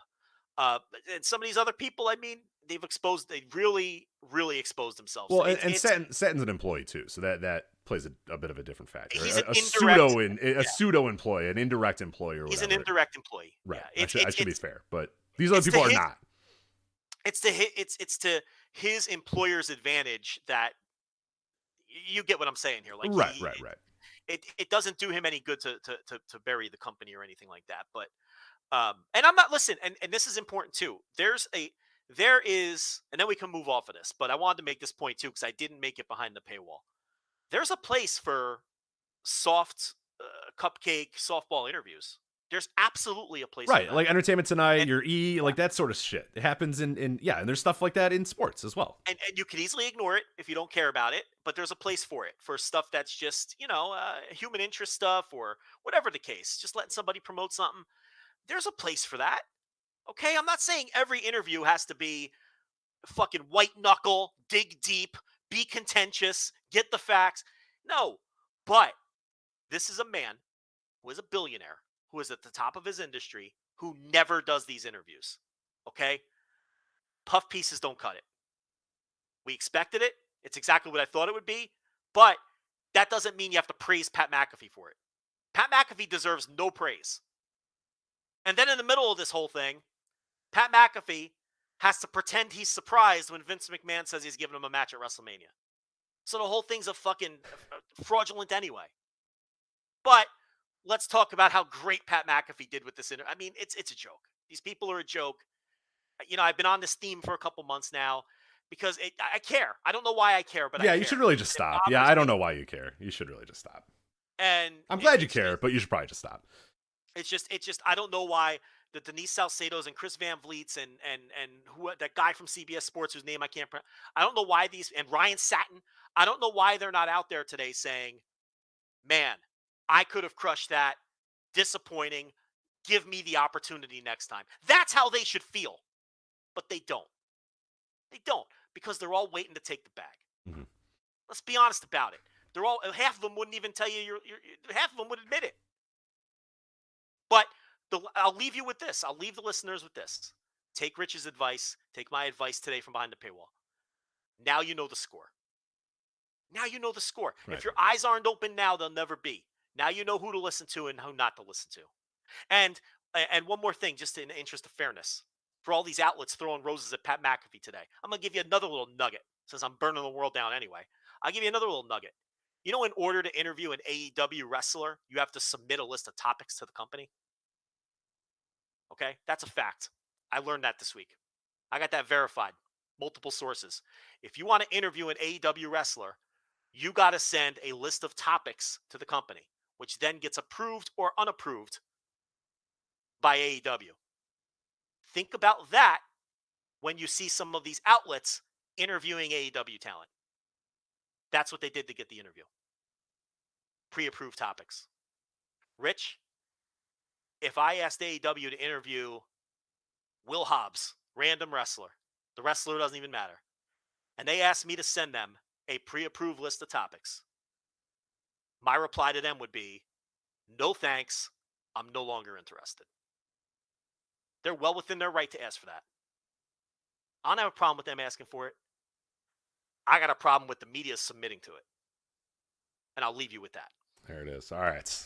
Let's tug that collar. No tug collar. I mean, it is. Yeah, there it is. I mean, am I off base on that one? I mean, please. You're not. No, you're not. No, and that tells you all you need to know about. Now think about who interviews AEW talent. Right, and we've been transparent on this show before that's largely why we stopped doing interviews. When people would say, "I don't play that game," hey, I want to talk about this, we would say, no, we're interviewing you. We talk about what we want to talk about. We'll give you some rough bullet points, or hey, this is the direction we're going to go. But I'm not going to give you the list of questions, and I'm not going to let you tell me what you are going to talk about. No, I'm interviewing you.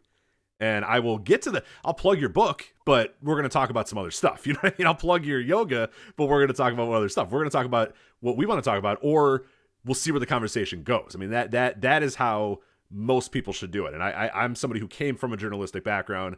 I wrote for newspapers. I wrote for magazines. I did that sort of stuff.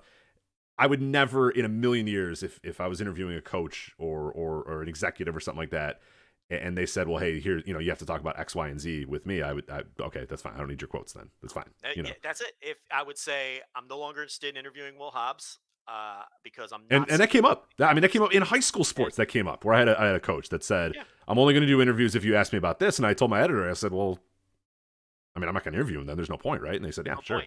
At that point, it's a work. Right. I said, well, I lose my integrity because I want to ask him about X, Y, and Z, and he's telling me I can't. And he would say he's obviously supported me and said, no, then we're not going to interview him then. There's no point. And then I come on the air and tell my listeners and my customers, hey, listen, this company, no matter, they want me to submit, and I'm not doing that because that's disrespectful to my listeners and my customers. I would never do that to the people listening to this show. I wouldn't do that. I don't need the interview that bad. Right. I like to think that we can get people to listen to this show. They're listening for us, Rich. They're listening for us. That's why we've done one interview in like the last 7 years. I'd say thanks, but no thanks. I don't need it. But this is what's going on. So you think I'm just sitting here pounding it because it's Vince McMahon and Pat McAfee? Well, there's another example. Yeah, it's across the board. And listen, if AEW wants to handle it that way, again, that's not on them. Again, that's why I don't think McAfee and McMahon were the clowns. No. They weren't the clowns. And AEW's now look, would I prefer if AEW would just give their people media training and maybe teach them how to avoid rather than flat out approving interview topics? Sure. But that's their business on how they want to handle their media. It's it's then in the media's hands whether to play that game or not. And unfortunately, they play it. So now I get to skip town for 2 weeks while Rich deals with all of this. But I mean, someone's got to say it, man. Because today was humiliating. I'm humiliated for these people. It's embarrassing.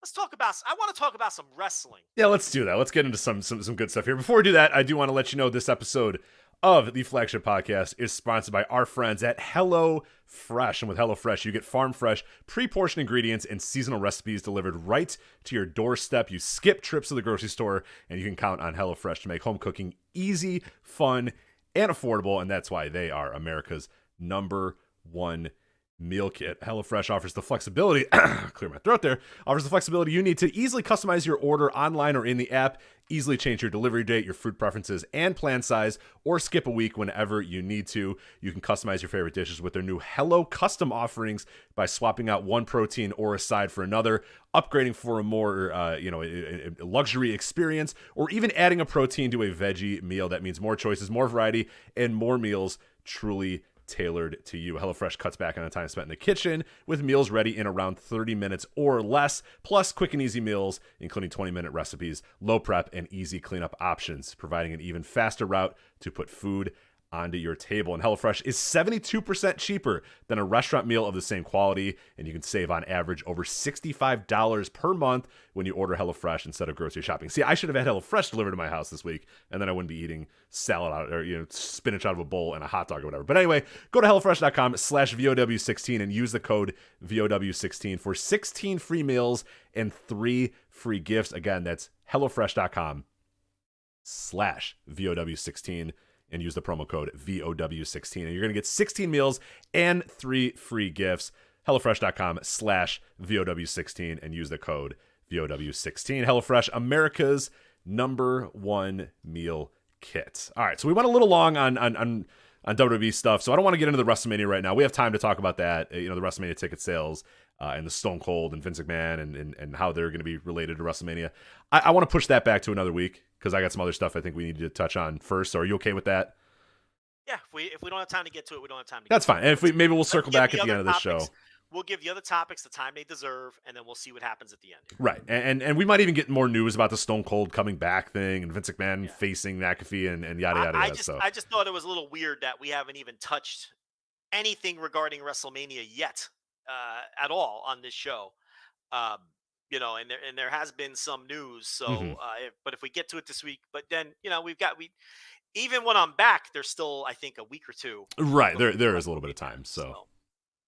Let's get to this story here, and then we'll get to the AEW Revolution preview here in a moment. But big news that started off Dynamite this week, Tony Khan purchasing Ring of Honor. He is the new owner of Ring of Honor. He had a press release that said, quote, Ring of Honor's influence on modern professional wrestling is etched permanently in the history books, and this acquisition ensures that its legacy will be kept alive and treated with the utmost respect. So Tony Khan going out there announcing that he is the new owner of Ring of Honor. He has also acquired the video library to Ring of Honor. He has acquired all the assets, IP, and the video library. Per ROH ring announcer ROH announcer Ian Riccoboni, not ring announcer, normal announcer. He said ticket sales to the WrestleMania weekend show, Supercard of Honor, literally doubled after last night's announcement. So some interesting developments there. People excited about Ring of Honor with this news. But what'd you make of this when you saw the news that and it had been sort of floated around or bandied about that this may be a possibility? But were you kind of surprised that this was the massive announcement that he had talked about? Does this work as a quote unquote massive announcement for you? I think it's a massive announcement for a certain subset of fans who are, who are similar to Tony Khan. I mean, I think it's a big announcement for guys like me and you. I think it's a big announcement for most of the people listening to us right now. Do I think that there were probably some people in Jacksonville scratching their heads going, Ring of Honor? I've heard of it, but I've never seen a Ring of... Yeah, I think there's some people who it wasn't a big deal to. But I've said this before, and I think it's really great that... No, I don't like everything about AEW, but I like that there's a wrestling promotion on a major stage that caters to us. Mm-hmm. At the end of the day, Tony Khan is one of us, and he caters to us, and I'm never going to complain about that. I'm never going to be one of these nerds that's like, he's got to reach out to the casual. No, fuck that. You can do both. Why can't you do everything?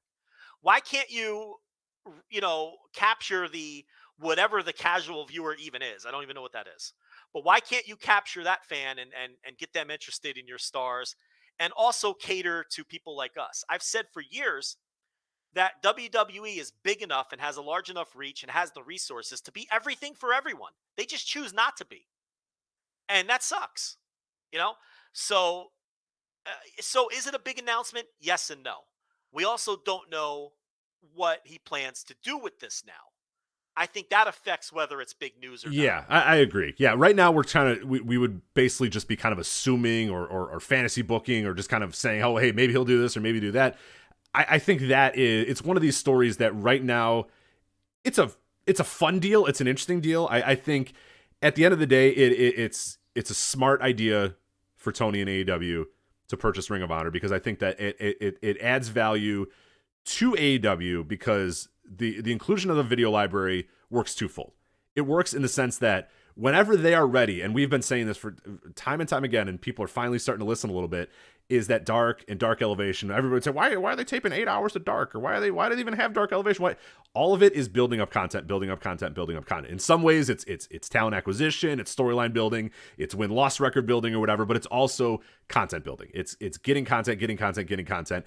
And when the time is right, and that time will probably come very soon, maybe sooner rather than later, AEW will be on some streaming service, probably something like an HBO Max or whatever, and you'll be able to access all the old pay-per-views, you'll be able to access every episode of Dynamite or whatever, and presumably now you'd be able to access Ring of Honor stuff. That would be a part of the fold. Again, I don't know if that's exactly the plan.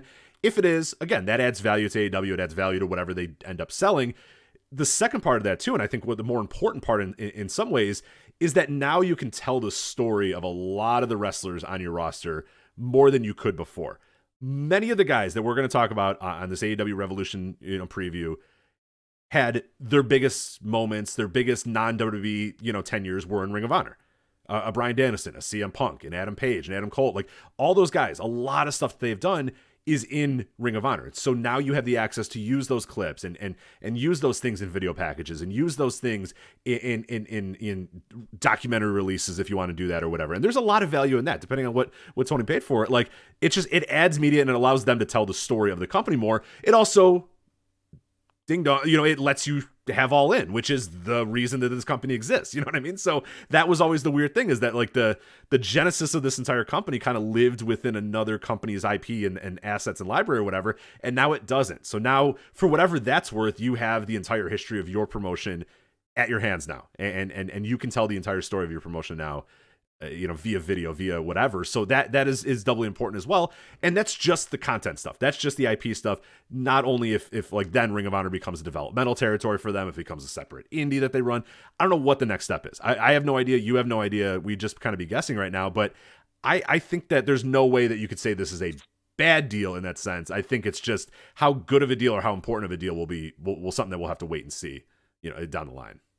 Yeah, I mean, right now, I'm not even all that interested in whether they're going to run this as a separate touring brand, or I'm not even worried about any of that. Right now, all I know is a really great tape library is in good hands. I trust Tony Khan to handle it properly. I trust Tony Khan to curate this tape library in the right ways. I agree that he's laying the foundation for a streaming service. He flat out said that on the media call, which you can listen to on the $5 tier behind the paywall with my additional thoughts, which you're not going to get anywhere else. But he flat out said on the media call that that's something he wants to do, a streaming service. And now he's got 20 years of Ring of Honor tapes and 3+ years of his own tapes. You supplement that a little bit with some indie stuff that you can get your hands on, and off you go. But that's what I'm interested in. This Ring of Honor tape library, which has been collecting dust because Sinclair wouldn't do anything with it, either because they didn't want to deal with the editing process or because they didn't see any value in it. Whatever the reason is, they weren't doing anything with it. Tony Khan will. And he has already made a statement saying that he will. And that excites me as a fan. And that's enough for me. Even if Ring of Honor never runs another show. Right, that's I agree. Enough for me. So I'm happy about it from that standpoint. And I can't wait for that footage to get up. And so it's accessible and easy to access and all of those sorts of things. And that's what's exciting to me. The second part, in terms of whether he's going to run a second promotion or whatever, I don't know. I mean, I thought Dave Meltzer made a great point. Why would you run shows with the Ring of Honor branding when you can draw more people with AEW on the signage? Right. I mean, that's a logical way of looking at it. But the other way of looking at it is, well, if you run a second touring brand with the Ring of Honor branding, it's going to come off as second best regardless, because you're never going to promote it or build it to the point where it's the bigger brand than AEW is. But you have all the advantages of, all right, well, now I have more shows to sell to television networks and those sorts of things. But your instinct is going to be to use your lesser talent. So inevitably, it probably becomes a feeder promotion or a developmental promotion or something like that. And, and that's fine. But at the same time, that's not all that exciting to me. I'm way more excited about the idea of these tapes finally being accessible. I agree. Yeah. And it's like, I did see some people saying, well, okay, this is a bad move because now there's one less place to work in wrestling or whatever. And they were closing down anyway. So I'm saying, like, what have you not followed? Like, Ring of Honor wasn't a place to work, and they made it very obvious to many people that we are no longer a place to work. Like, we're going to, pay you, a one-off, or we're going to pay you for this show or that show or whatever. But like, it's not going to be any, the idea that this is some great loss to independent wrestling, like, I mean, I agree, but that conversation is for December. That conversation is not for now. I mean, that conversation was 3-4 months ago, and we did that. We had that conversation 3 or 4 months ago. They just released everyone else that was under contract 2 days ago. They don't have any. They don't provide any jobs as of March 1st. Half the people lost their job December 31st. The other half on March 1st. So if Tony Khan would have purchased Ring of Honor 2.5 years ago before the pandemic, while Ring of Honor was, still thriving as a company and had all these people under contract, then I could buy the argument of, oh, this is bad because we don't want these two big conglomerates owning everything. And I would be on the side of that argument of, okay, this is one less place to work and, this is not good. But Ring of Honor didn't exist anymore in that form. It was now no different than any other indie. Black Label Pro, Inspire Pro Wrestling. That's what it was. It was a name on a marquee hiring independent contractors on a nightly basis. It was an indie. So I don't buy that argument at all. Right. Because this isn't, he didn't buy a living, breathing promotion with right. And for the record, I mean, that is not missing in modern pro wrestling. A place to work on a Saturday. There's thousands of places to do that, all across the country in every single region. Like, we're not missing that. We're what we are missing now. And again, feels like we had this conversation in December, but we'll have it again now. Like, what's missing is viable, everyday, regular, contracted promotion. That is missing out of the game. When Ring of Honor goes away from what they used to be to, what they said they were going to be to now whatever they're going to be now, that's kind of lost in that this company is going to be able to compete with you for a contract, is going to be able to, say, well, we really want this guy, so we're going to pay him X, Y, and Z. And okay, well, this guy can say, well, hey, I have a deal from, AEW for this amount. And then Ring of Honor can say, we really want this guy. So we're going to, like, that is gone. The competition in that marketplace is gone. But the idea that, like, oh, there's one less place to work, like, yeah, I mean, they'll everyone that's in that position, that already happened, and they're going to be able to find a gig on a Friday and a Saturday, no matter what. Like, we're not at a loss for the X amount of, 3-figure, Saturday indie promotion in your local VFW hall. We're not missing of those. We have a lot of those in wrestling. We just don't have anything above that. And we don't know what he's going to do with this. What if he does decide to run this as a second touring brand and keep Ring of Honor alive? Sure. And it creates 40 more in-ring jobs. Now it's the opposite of what people are saying, because before he bought it, there were no jobs. Now there's 40 new jobs because he has a roster of 40 people with this new Ring of Honor touring brand.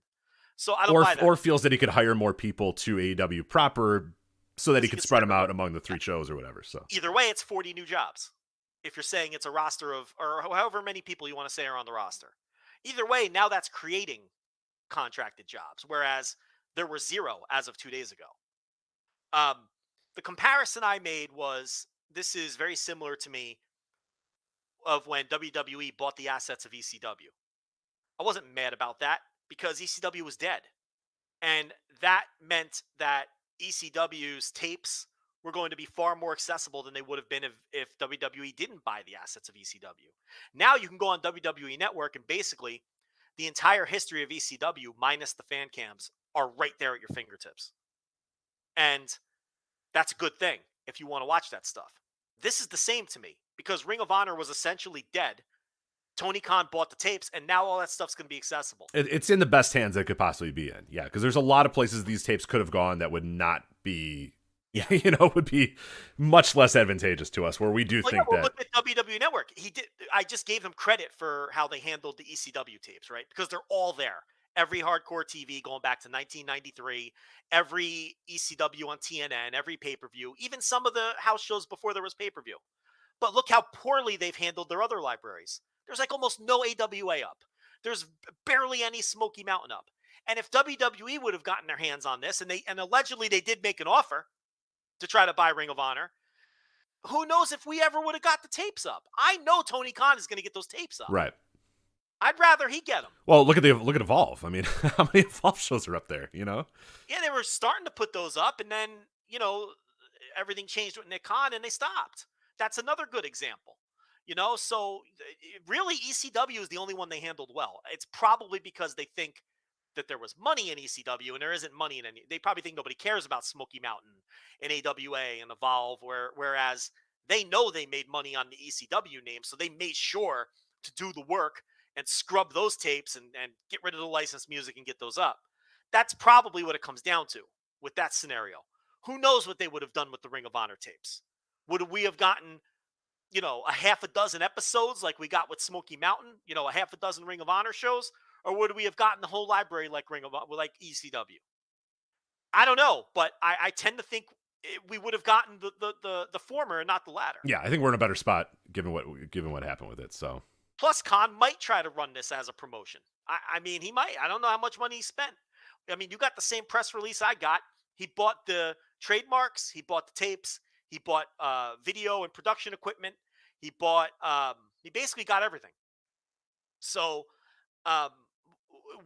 depending on what he spent, he might want more return on his investment than just having those tapes for a prospective streaming service. Or he may look at it as, okay, now I can credibly start selling a streaming service around. Right. Now I have X amount of hours of content that I could say. Before I had 600 hours of content. I'm just throwing a number out. Now I have 1,600 hours of content that I can whatever sell. It is. Yeah, I mean, your numbers are very low, but yes. Right, exactly. Yeah, 600 hours. I think they have a little more than that. They do that weekly. Yeah. Some of those darks in 2020 were 9-hour darks, but yeah, exactly. But that's the point. Now he can, and maybe he figures, okay, if I get what I'm just throwing a number, I have no clue what the going rate would be. But if I get a $50 million deal from fucking whoever the fuck, now it's paid for this investment all by itself, right. Without ever running a show or But again, you trust Tony Khan in a scenario like this because he respects wrestling history. He used to go to Ring of Honor shows. That picture floating around of him standing there in his Bullet Club t-shirt like a goober at a Chicago Ring of Honor show. Yeah.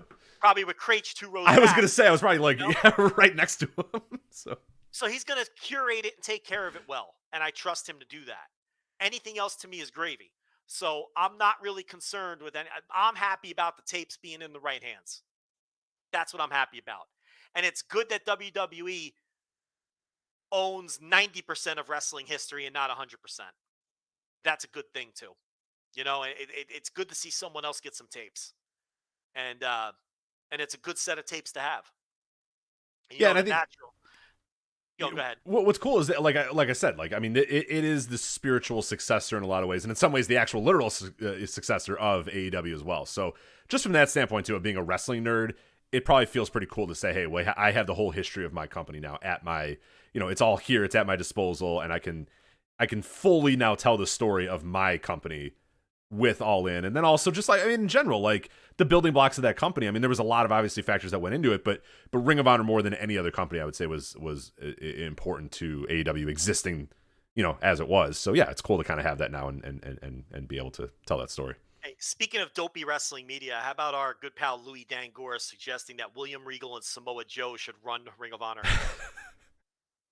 Does he think that William Regal is like a shoot man who was really running NXT?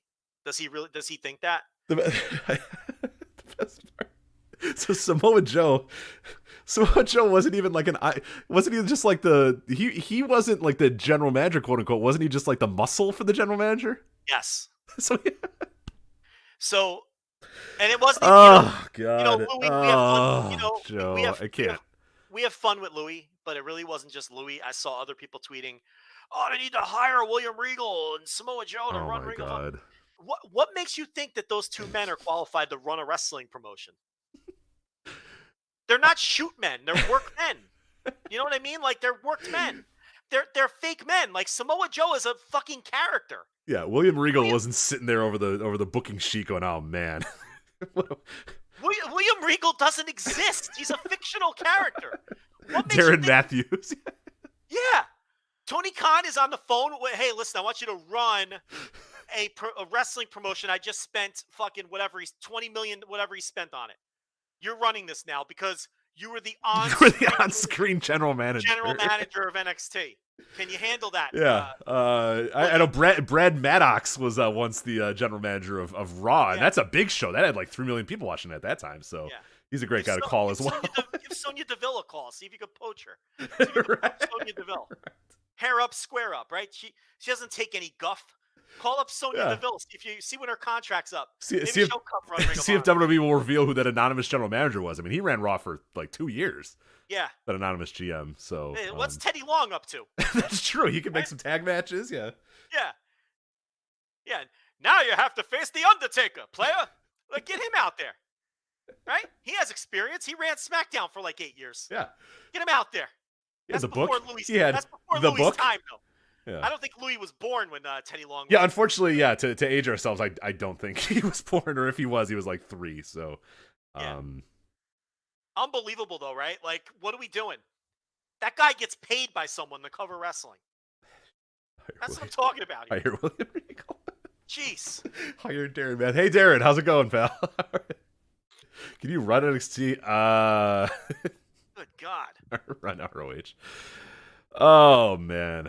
The old work is the new work. All right, let's get to since we're talking about AEW here, let us preview AEW Revolution coming up this Sunday. As we said, we're going to do an instant reaction live immediately following the show on Sunday night. So you watch AEW Revolution.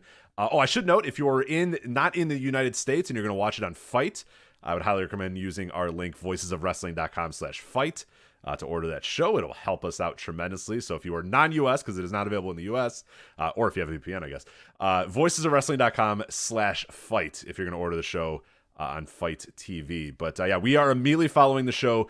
Going to go live on Instant Reaction Live. That's going to be on the $10 tier at Flagship Patreon.com, voicesofwrestling.com/Patreon, or patreon.com/voicesofwrestling. You'll be able to find it right there. As we said at the top of the show, it's always a fun show. The Noto chat room is always going crazy. We give some very, very long thoughts about the show. Usually they go almost as long as the show itself, which is always pretty incredible. But AEW Revolution, Instant Reaction Live immediately following the show on Sunday. And Joe, I got to say, after watching Dynamite this week, I am very excited about Revolution. I think this is going to be a great, great show. Some of the matches have got me really amped up. In particular, and I wanted to start with this one because I think this is one of the best stories being told in wrestling right now, and I think it's one of the best stories being told in wrestling or has been told in wrestling for a long time. And it's the CM Punk MJF match. It's gonna be a dog collar match. It's not gonna be the main event. Tony Khan did officially announce that Hangman Page and Adam Cole is gonna be your main event for the championship. But man, my main event is CM Punk and MJF. I think this has just been absolutely masterful storytelling from beginning to end. I mean, I'm in awe of these guys every single week and what they've been able to do with this. This is just next level, great pro wrestling. It's so pro wrestling too.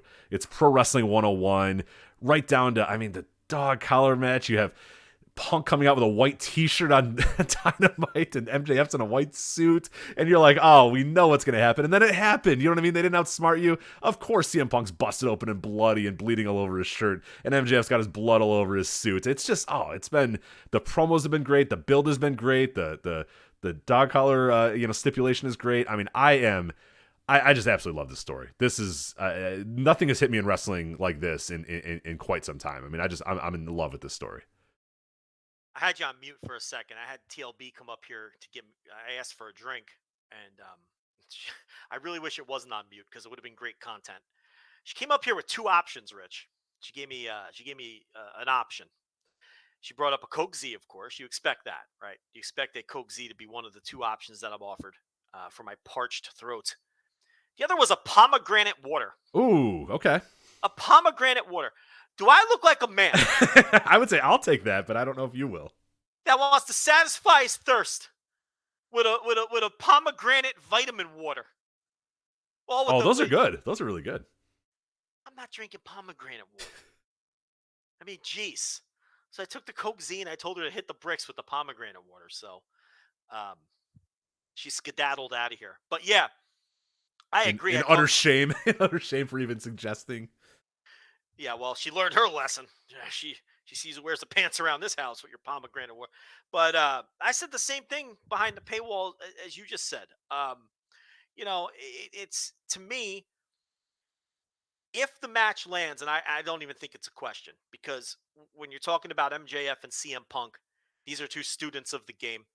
I don't know if you picked up on MJF reciting back the same promo that CM Punk once cut in Ring of Honor. Of course. Yeah. So and let me just, I don't want to interrupt you right now, but I said this off air. I said this on Slack or something. I think I've said it before. We've talked about it on the show a little bit, but I just wanted to preface it here. That from the moment that you first told me about MJF, 5 years ago at this point, I mean, he was probably 20 years old when you first told me about it. Even longer, yeah. I don't even know what promotions he was, some Northeast promotion he was working for, and you told me, keep an eye on this guy. I'm telling you, this guy is the next thing in this wrestling world. And then I was finally able to see him live, thanks to AEW a bunch of times. And you instantly get it. I got it instantly, and I said, wow, Joe wasn't kidding. This guy is something else. To now, what he's doing in AEW, there is nobody in wrestling that cares more about this shit. There is nobody in wrestling that is more of a student of the game. There's nobody in wrestling that puts more thought into what they do than MJF does. Nobody. Yeah. And this isn't, he's 25 years old. Are you kidding? Yeah. I was doing nothing. I was doing this stupid shit at 25. I'm doing nothing at 25. I was starting this show. You know what I mean? That's what I was doing at 25. Starting the Flagship with you. And we're probably horrible shows, just horrific shows at the beginning, I'm sure. But like, this is what he's done already at 25. And there are still people out there, there are still holdouts that don't quite get it or whatever. I mean, fine. I don't understand. I don't know what you're missing. I don't know what you're possibly missing anymore. But let me just say, no matter what you think of this guy, whether you like him or dislike him, nobody cares more about wrestling. Nobody is more of a student of the game than MJF is. Everything that he does is thought about, is carefully planned, carefully thought out.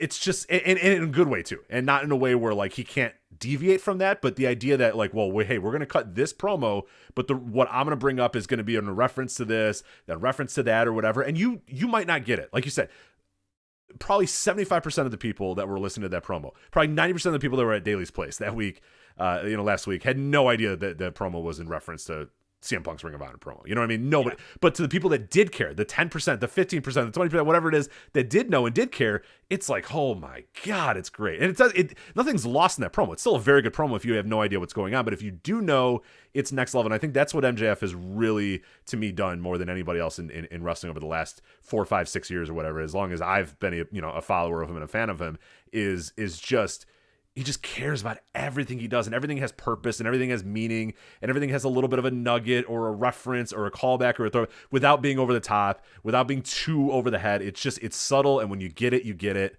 And God, it's just nobody in this game is as meticulous as him. And the person that I'd put right in that pantheon with him is CM Punk. You know what I mean? There's another guy who everything that he does, he cares about and he's meticulous about and likes to reference and is a student of the game. So you have these two people doing this at the peak of their powers. I mean, God damn, it's unbelievable. And their boss. Yeah.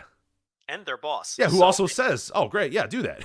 Or says, hey, what about this promo? And then they can go, yeah, sure, I remember that promo, I'll do it. Or yeah, hey, what about this story that we used to do? Do that. I mean, it's like you said, it's nice that a company is for us. You know what I mean? It's so nice that a company and a feud is for us, and that is what this is. So it's put on by a company that cares about us, that cares about fans like us, and it's a feud that cares about fans like us. And that. But at the same time, when a scumbag like MJF says, "You stupid old man, I'm a snake," the greatest trick the devil ever pulled was convincing the world. Like, you can still get it. Right. Like, you don't need to know that CM Punk said that shit.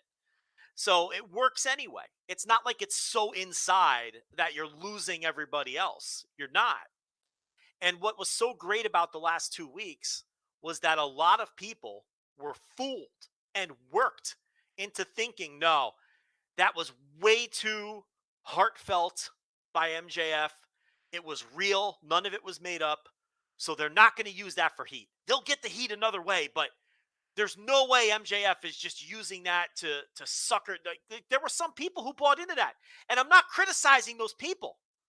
What I'm saying is this thing has been so good that it legitimately worked a lot of people. And then when MJF kicked that man in the balls, he revealed himself to what we all know him to be, a total and complete piece of shit. And that's the essence of MJF. And he was even willing to use his own trauma of anti-Semitism and bullying and his hero abandoning him. He was willing to use his own trauma to sucker this man in to take a cheap shot and gain the upper hand. Listen, I said it on the reviews today. This is an all-time pantheon pro wrestling feud. All time. If the match delivers, and I have no doubt that the match is going to deliver. No concerns whatsoever. But the match does have to deliver. You can't go out there and have a shitty match. Right. Okay, that does take the edge off if you do that. Or if it's poorly booked. But in this company with these two guys, I'm not worried about that. They're going to handle this properly. Okay? So this is all-time stuff the last 2 weeks. I thought this angle last night was even better than the promo last week. Now, you can't have this angle without the promo. I understand that. One has to happen to get to the other. But I thought that this angle was so... He bled a gusher. Oh, my God. I mean, and MJF was so good with the "you stupid old man." And Punk, when MJF came in to hug him, and Punk was like still a little unsure. And then he was always unsure. Yeah, the great part about it is that Punk came out there and started his promo saying, I don't fully believe this. I know I shouldn't believe this. Hey, the first thing he said is, "Am I the bad guy?" Right. But he questions himself, and then throughout the promo, he little by little starts convincing himself, hey, look, I've done some pretty horrible stuff in my life too. I've done some awful things, and you could see as the promo's going on that Punk does kind of sell that initially he didn't buy it. Initially, he's still kind of thinking about it, but then as he talks it through, he goes, you know what? Okay. You sound genuine. I believe you're genuine. Okay. Yeah, I buy it. And then right when he does that, you're fine. He said, "I don't think Max is lying." He said. Yeah. He said, "I don't think Max is lying, but is he trying to," you know what I mean? The same thoughts that the fans are having overall, because it's so well done. So this thing just entered a whole new pantheon of all-time great shit. It did. And it's the real main event, let's be honest. This feels like the hottest match going into the show. And I don't think that could even be debated. I mean, it's not going to go on last. We know the title match is going on last. That's the right decision. I think the title match should always go on last. Just stick with that. Don't break from that. Don't deviate from that. Don't ever even give people a chance to devalue your title. But this is the main event. And, Tony Khan was very careful on the media call to not say, he kept saying, Hangman and Cole are going on last. Right. He didn't say the main event. He's going on last. He doesn't want to value the other matches either. Right. You know what I mean? So he was very careful with his verbiage from that standpoint because he knows there's a bunch of huge matches on this show. But yeah, that's, it's just phenomenal stuff. We seem to be in agreement that it's an all-time great feud. They need to cap it off with the match, though, whether it's the blow-off or not.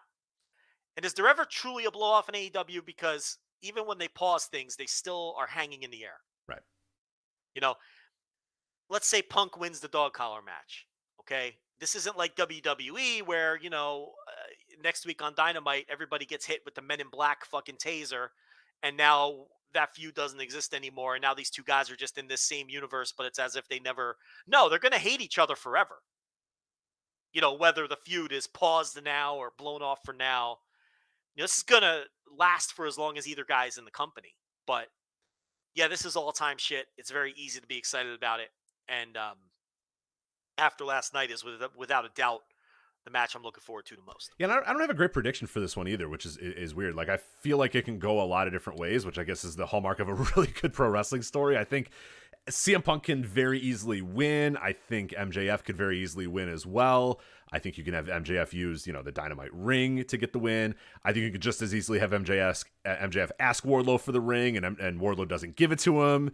There's so many different scenarios you could go. You have MJF, has a key that he can use to unlock it. You could, there's like 10 different scenarios I have in my head of how this match could end, and that's pretty awesome to think about. Is that I don't know how it's going to end, and yeah, I think if I gun to my head, I think that MJF probably finds a way to, chicken shit heel his way out of this, but I think it's just as likely that, now we move into the MJF Wardlow thing after this too, where, Wardlow doesn't help him or whatever, and CM Punk gets the win because CM Punk's maybe ready to move on and get that big win or whatever. A lot of different ways this can go. And I think, again, hallmark of a great wrestling story is that you come into this and there's a lot of scenarios that could play out, and most of the scenarios would result in you feeling like, hey, that was, a great conclusion to this story, no matter what happens. MJF could win, CM Punk could win, it wouldn't matter. I think both scenarios are going to be able to work out pretty well.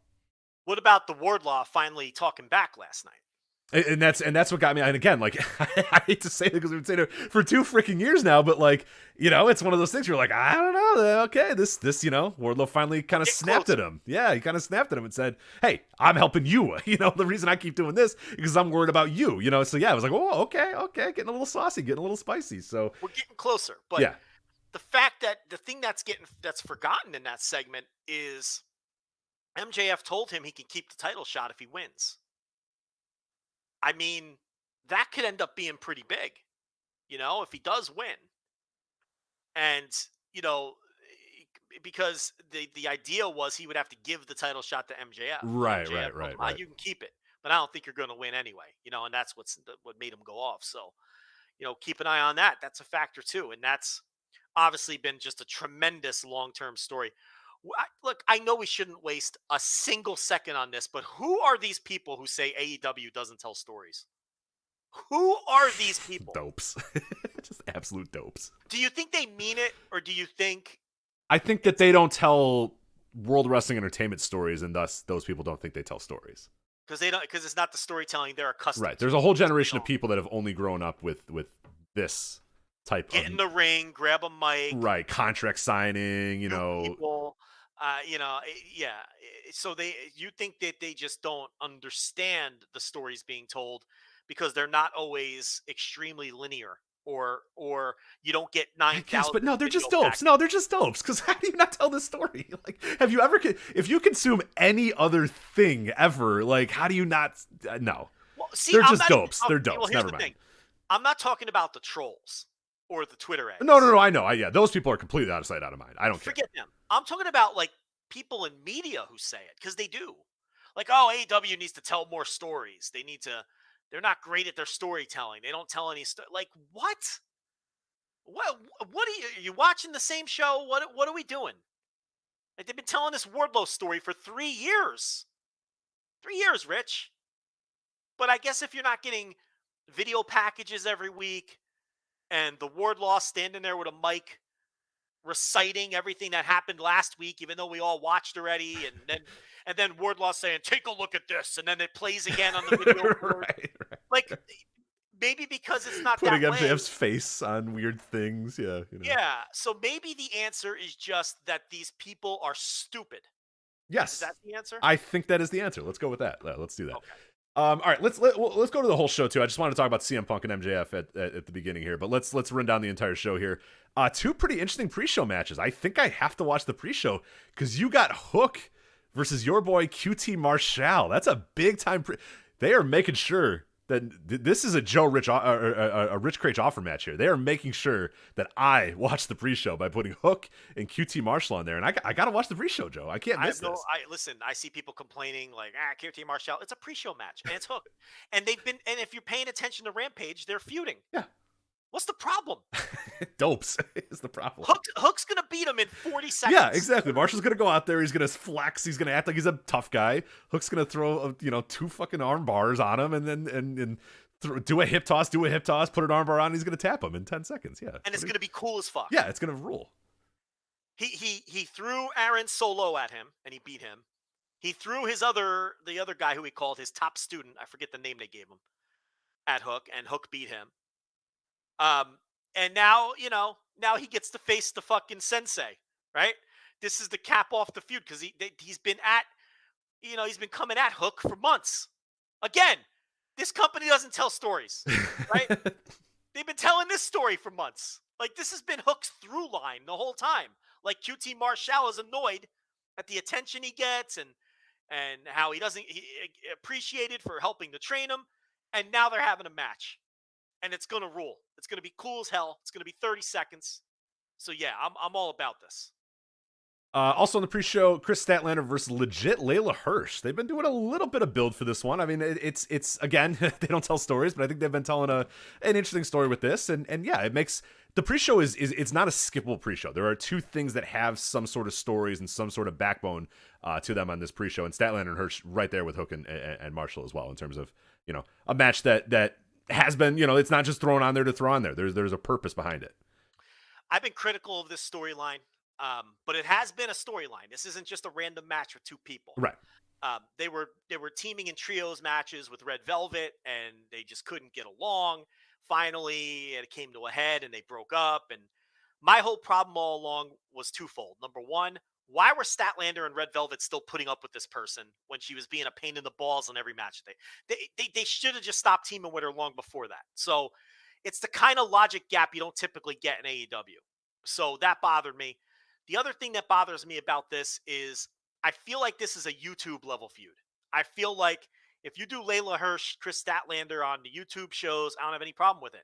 In fact, I think the YouTube shows should do more of that and have more matches that are meaningful and between wrestlers that are feuding and with wrestlers who could use the reps like Layla Hirsch. I just don't think this is pay-per-view worthy, even for a pre-show. I would have much rather have seen Jamie Hayter versus Mercedes Martinez, which I think, number one, is a much better match, first of all. Number two, I think has been built better with a better story. Jamie Hayter has been eye-rolling and being annoyed with Mercedes Martinez for like weeks and weeks because she felt like Britt disrespected her by bringing somebody else in to do the dirty work. So she didn't like Martinez to begin with. And then when it finally came to a head, who was the one that attacked Martinez? It was Jamie Hayter, because she had all this pent-up frustration because she felt like Britt didn't respect her and she didn't like the new girl in town. So, and it would have been a better match. So I would have liked to have seen Jamie Hayter and Mercedes Martinez in this spot. They went with Statlander, Layla Hirsch. It's just not a story that I have enjoyed. It involves a wrestler that I don't think is very good. So it's not for me, but I get it and I understand why it's there. And then the main show, we'll start with the TBS Championship match. Jade Cargill, Tay Conti. This one has potential to be. This is going to be a very interesting match in the sense that, and Jade segments and Jade matches are this way as well. There's a presence. There's a weight to everything Jade Cargill does because she's just a charisma machine and she just has a different look and feel to her, and it's pretty awesome. It's pretty great to see like the budding, you know, quote unquote stardom or whatever's going to happen with Jade Cargill. I have no idea, but like it feels like you're in on the ground floor right now and you feel like there's something kind of happening. The problem though is the bell to bell is still a little rough. And when she's in there with a great worker, it's like, okay, that's fine. Like you have no, you know that most of the good women's workers on that roster are going to be able to work with her just fine and get things worked out and yada, yada. It's going to be great. But like with Tay Conti, it's a little bit of a worry because she's also the somebody that kind of rises to the occasion when she's there with somebody that's pretty good. And putting these two in the ring together it's tricky. I don't know exactly how it's going to go. And maybe I'm working myself into a shoot and Jade Cargill's just going to beat her in like 2 minutes and it's not going to matter and it's not going to, I don't sense that that's the way they're going. But Joe, where do you stand on this match? Do you think that's something that's going to be quick, or do you think it's something that's they're going to try to have these two go out there and have a back and forth type of match? It's with Cargill, it's a mixed bag. I mean, there are times where I watch her and I'm thinking, oh, she's coming around. And then the very next week, it's like, oh my God, she's the shits. And I think she's still very inexperienced. She's still a literal rookie. I don't even know if she has a full year of matches under her belt yet. And she's very green. And what the company has decided to do is, fuck it. We're just gonna plow through it because of her aura and the fact that she comes across like a superstar and that she can talk and that she looks the way she does. We are just going to plow through the work, hope she improves on the fly, but she's getting pushed. For better or worse, we're pushing her. That's the decision they've made. So some nights it's going to look like, there's something there, and other nights you're going to be reminded that she's super green. Right. I don't know what's going to happen here because I think Tay Conti, in a lot of ways, is very overrated because I think she's better than Jade, but I think it's the same you don't know what you're going to get kind of element with her, where she looks phenomenal one night, and then you're like, she doesn't look that great. Yeah, this is the type of this could be a train wreck. It really could. Yeah, it's the type of match that you kind of, if I was running, I would kind of have them here all weekend trying to kind of plan it out and get it kind of ready. But you also don't necessarily want to do that too much. You don't want them to be too reliant on that, because what happens in that situation, you have a match where you have 2 green workers and you say, okay, here's every spot you're going to do and here's everything that's going to happen, is the second that breaks down, and that's perfectly plausible that would break down. And I've seen that happen on the indies as well with 2 green workers who go out there and they've been in the back for the last 2 hours planning this entire match, then something goes wrong and then they have no fucking clue how to get the thing back on track. You know what I mean? Like, yeah. And that is my worry with Tay and Jade, is that they're not that. So it's this kind of weird thing where, yeah, you can plan it out to make it a good match, but then if something goes wrong, it's going to go real wrong. But you can't also trust them to get in the ring and just call it. You know what I mean? Like Danielson and Daniels probably just said 4 minutes before they went out there, all right, we got what, 12 minutes? All right, let's go out there and work. And just went out there and worked the wrestling match because they're 2, ridiculously great professional wrestlers. Like Jade and Tate aren't that. So there's got to be this weird balance that you're going to have to play of, okay, have some spots that you have in mind, having some things you have in mind, but also, yeah, we got to keep this kind of tight. We got to keep this kind of basic, because neither of you are tremendous workers. Or like I said, we're going to be working ourselves into a shoot and the bell rings and Jade beats her in a minute or whatever, which is I think not impossible. Well, the thing about Jade is I can't really look. The fact is she's a draw now. I mean, her segments are all her quarter hours are popping numbers. They've gotten her over. So look, historically in wrestling, not everybody who's over is a refined worker. I mean, sometimes you just got to deal with it, with the warts. So from their perspective, she's over and they've created a potential star and she's well on her way to becoming a star. Mm-hmm. So that's really what matters. Now, look, when it, like her match with AQA fell apart, neither one of them knew what to do to get it back on track. And that's the danger with her, because she's so super green, and not having her in there with a Mercedes Martinez or Jamie Hayter or something who's going to know what to do. And in that instance, you had the referee, I think it was Bryce Remsburg, who ended up having to call the spots because both of them froze because they didn't know what to do when it went off the tracks. So that's the danger you're going to have with Jade right now until she gets that experience. And that takes years. I mean, there's wrestlers 3, 4, 5 years in who are still green in a lot of ways. I mean, I just put an article behind the paywall, $10 tier, where I break down a lot of the NXT 2.0 talent and my fair and sometimes brutal assessments of what they are and where they are. And, and there's a lot of those themes in that article as well.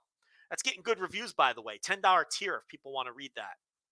But yeah, so who knows with this? This could be, or they can go out there. Look, I thought the post-match angle last week to set the match up was very good. Mm-hmm. But that's 15 seconds. So I don't know. Tornado Trios match. This is a match, unfortunately, I can't say that I care very much about, even though I like a lot of the people in it. Andrade, Matt Hardy, and Isaiah Cassidy versus Darby Allin, Sammy Guevara, and Sting. You're going to have to sell me on this one, Joe. Well, I mean, I'd much rather just have a Sammy Guevara title defense against somebody. Yes. But, look, they're going to do a Tornado Trios. I think Khan wanted to get Sting on the show. I think he wants Sting on all the pay-per-views. He's paying Sting 7 figures, and he wants him on the pay-per-view. That's what this comes down to. Yeah. He's paying CM Punk a shit ton of money. He's on every fucking TV show. Okay? That's just, this is like sports where you give a big free agent, like in baseball, you pay some big free agent, and he's hitting 180 in fucking May. You're not benching him. No, he's still batting fourth. He's still batting fourth because you're paying him $28 million a year. It's like he's got to hit his way out of this, but we're going down with this ship. That's, I think, what's happening here. Do I have to watch Matt Hardy, though? What can I do to not watch Matt Hardy? If it were up to me, I would never watch Matt Hardy again. You know how you don't care about Dominic, and you will never care about Dominic? I will never care about Matt Hardy. Ever. Do you like Andrade thinking Darby's a small child? Because I love that. That is pretty good, yes. I do like that. I just really don't want Matt Hardy. Honestly, if you replace Matt Hardy in this match, I'm probably more into it. I can't care about Matt Hardy anymore. And they're going to try to make me care about a Hardy Boys reunion, and I really don't care about the Hardy Boys anymore. So, Andrade thinks Darby is a small child who works for Sting. Yes, which is fantastic, yeah. He thinks Darby is child labor for Sting. Which might be a shoot. I wouldn't put it past Andrade legitimately thinking at one point that Darby Allin was a child. So it's just hilarious. Yeah, I mean, I love that story. But yeah, you got to get Matt Hardy out of there. Would I rather just have a TNT title match? I would. But sure, look, it could be fun. I mean, they're going to brawl all over the building and fucking. You know something I've noticed? I talked about this behind the paywall as well. No one ever even has the discussion anymore of, oh my God, can we trust Sting out there? It's like he just is right. Oh yeah. We did used to have those. Remember? No, yeah, everyone did. He's going to fall into. He was going to collapse into a pile of dust at any point. Now he's just a guy on the roster who wrestles like once every 2 months, and he's good every time he goes out there. So at some point, age is going to catch up. And they do use they do hide him in a lot. They do protect him in a lot of ways. But that's smart. And I don't think the Sting thing, like you're never in fear it's going to become a farce. Whereas before we saw him wrestle, there was that fear that this could be a farce. But no one even talks about that anymore because he's been really good. The next match for Wrestling Dontaku 2022 is Jurassic Express, Red Dragon, and the Young Bucks in a World Tag Team Championship match. A 3-way tag team match here on... Revolution. I said Wrestling Dontaku. Revolution is the match that this is on. So Freudian slip. Yeah. You're thinking of... all those wrestling Dontaku. Yeah, this is a classic booking here. Red Dragon, Young Bucks, and then another team. You know what I mean? Like in this just classic 2014 to 2016 New Japan undercards here. But this should be just as good as all those matches were. Probably, we always talked about those matches. They were good, but they were just boring because they were the same thing every single month, every single time. But when they were done, we'd be like, I don't know, 4 stars. That's pretty good. You know, like, we would preview it. We would preview it and be like, fuck, it's goddamn Time Splitters versus Red Dragon and the Bucks again. And then the match would be done and we were like, that was really good. That was great. And then the next month we go, god damn it, it's this match again. But they were always really good. Vice. Yeah, right. Yeah. Oh, great. Roppongi Vice and the Red Dragon and the Bucks. Here we go again. Yeah, I don't want to see. And then, it'd be done. It'd be 3 3/4 or 4 stars. It'd be great. Third best match on the show. Tremendous stuff. Yeah, I could see that being the exact same scenario here. I mean, I have no doubt this match is going to be good. I only have one wish. Just get the titles off of the Land of the Lost Dorks and let's fucking move on with this. I can't stand them. They just drive me nuts. The dopey dinosaur and fucking Tarzan boy. No use for it. Is Christian just a manager now? Like, what are we doing? Like, I'm not sure what we're doing with Christian right now. Is he injured and it's just undisclosed? He is at this current time not outworking anybody, so I'm not sure. No, he hasn't. No, he's not outworking literally anyone. So I don't know what's up with that. If we're going to turn Christian on Jungle Boy and then, have Jungle Boy win a feud against Christian, which I think would be smart to do, can we fucking shit or get off the pot? Let's do that. I like them waiting on the MJF Wardlow thing, but I would like for them to stop waiting on the Christian versus Jungle Boy thing. That'd be I mean, if that's what the plan is, I'd like to fucking because you could have Christian beat the dinosaur guy to heat that up, and then but then obviously you want the fucking Jack and the Beanstalk booties to beat Christian in the end. Because that's the, obviously you want the veteran to put the future who you think is, I'm still not sold, but who you think is a future star over. But can we just get to that already? And can we please get the tag team titles off of these guys? This is one of the acts in the company that they do nothing for me. In fact, I kind of don't like them a little bit. Yeah, and I'd be really down with the Red Dragon Young Bucks thing for a little while too. So hopefully this is a conduit to the Christian Jungle Boy breaking up thing. Maybe the titles get on the Red Dragon, and then we just have Red Dragon Bucks, feuding for the titles. Would be pretty great moving forward. But I think this will be a pretty fun match because it features the Young Bucks, so I have no doubt that it's going to be good. Because hey, did you catch Khan saying, "I'm gonna do trios titles, but I'm waiting for Kenny Omega to come back"? That was interesting that he gave that away. Yeah, because that's smart for a couple different reasons. Number one, Kenny Omega is pushing 40. He has a million injuries he's coming off of. And you can put him in the trios division where he doesn't have to work quite as hard. He's still going to kill himself anyway because he's Kenny Omega. But he's taking 1/3 of the bumps. Right? So it's smart from that perspective. It's also smart from the perspective of if you're going to roll out a new division and a new title, if you're going to center the division around Kenny Omega, it tells the fans that those titles matter and are important. Absolutely, yeah. One of a guy who was just recently a world champion is now a trios champion, so these titles matter. Yeah, they're not just being put on, the Gun Club. If the Gun Club are your initial champions, that's not good. You know what I mean? That kind of tells you it's a dork title right off the bat. I'm with you. Yeah, that's if it's the Gun Club feuding with the Wingmen, no one's going to pay attention to their titles. Right. But, and we went really deep on the roster there. I don't think they'd go that deep. But the point here is Now you have a top star. Hey, the Gun Club, they're like 89-1, man. I don't know what you're talking about here. So that's true, but the Gun Club, like they're like the college football team that hasn't beaten anybody. See, that's the thing with the Gun Club. Yeah. Like whenever they strength of schedule, their strength of schedule not good for the Gun Club. Yeah. and Tony Khan's such a dork that he works that into the fucking right. Like there's idiots that don't understand sports that are like they're 89-1. Why are they not? And then like the BCS of years past, they're like, well, no, we're not gonna put And they play in the Sun Belt. You know? right. I don't care that San Jose State's 12-0. They haven't played anybody. That's why it took the Gun Club like 3 years to get to number right. one. Like, and I'm not even sure if they got all the way there. I think they just great. Beating up on New Mexico State is not the same as beating Ohio State. So no, we're not going to count San Jose State as a top tier. Louisiana Lafayette. No, you're going to have to wait in line, guys. You're not quite there yet. So anyway, that's why it's smart, I think, to roll out those titles around Omega, and presumably the Bucks would be his partners. Right. But that is very smart, and they've done a great job with anytime they've rolled out a title, putting it on someone who matters. Cody established the TNT title right off the bat. Now Jade Cargill is getting the Goldberg push to establish the TBS title. And you're going to center the trios titles around Kenny Omega. It's just that's how you need to do it. And for anybody who's about to say, oh, you mentioned San Jose State and they're not in the Sun Belt and you don't get the college football conference explain me, because I'm a man who still plays NCAA 14. I know they're in the Mountain West, all right? I just brought up San Jose State.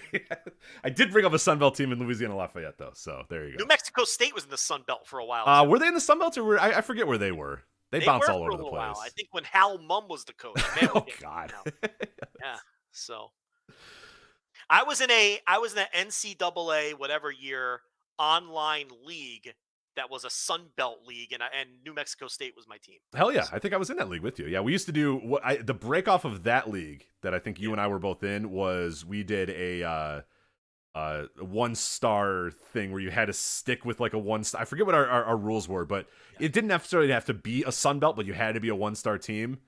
And it had to be like a pathetic 1-star team, and you had to really like you couldn't leave until they were like a 4-star team or whatever. I mean, that league we went on for years on that league, and I was New Mexico State in that league as well. It was like 7 years into that I was finally able to move to Syracuse or whatever. You couldn't leap too much else though. You had to like stick with kind of a shitty team. So when I moved to Syracuse, it was like, holy crap! I felt like I was the king shit in that league. I was like, oh my God, I can recruit 3-star guys now. Look out! Like it's over. Yeah. So that in our league we had you could only do 1 pump fake per drive because the cornerbacks were so dumb in that game that they would fall for the quarterback pump fake at like an 80% clip. So we had to put, what do they call it in NASCAR to slow the cars down? Restrictor plates. The restrictor plate. Put a restrictor plate on the fucking on pump fakes. Yeah. On pump fakes. The R1, the pump. Oh fake. Yeah. It's embedded in my fucking brain. The fucking pump. Yeah, absolutely. Anyway.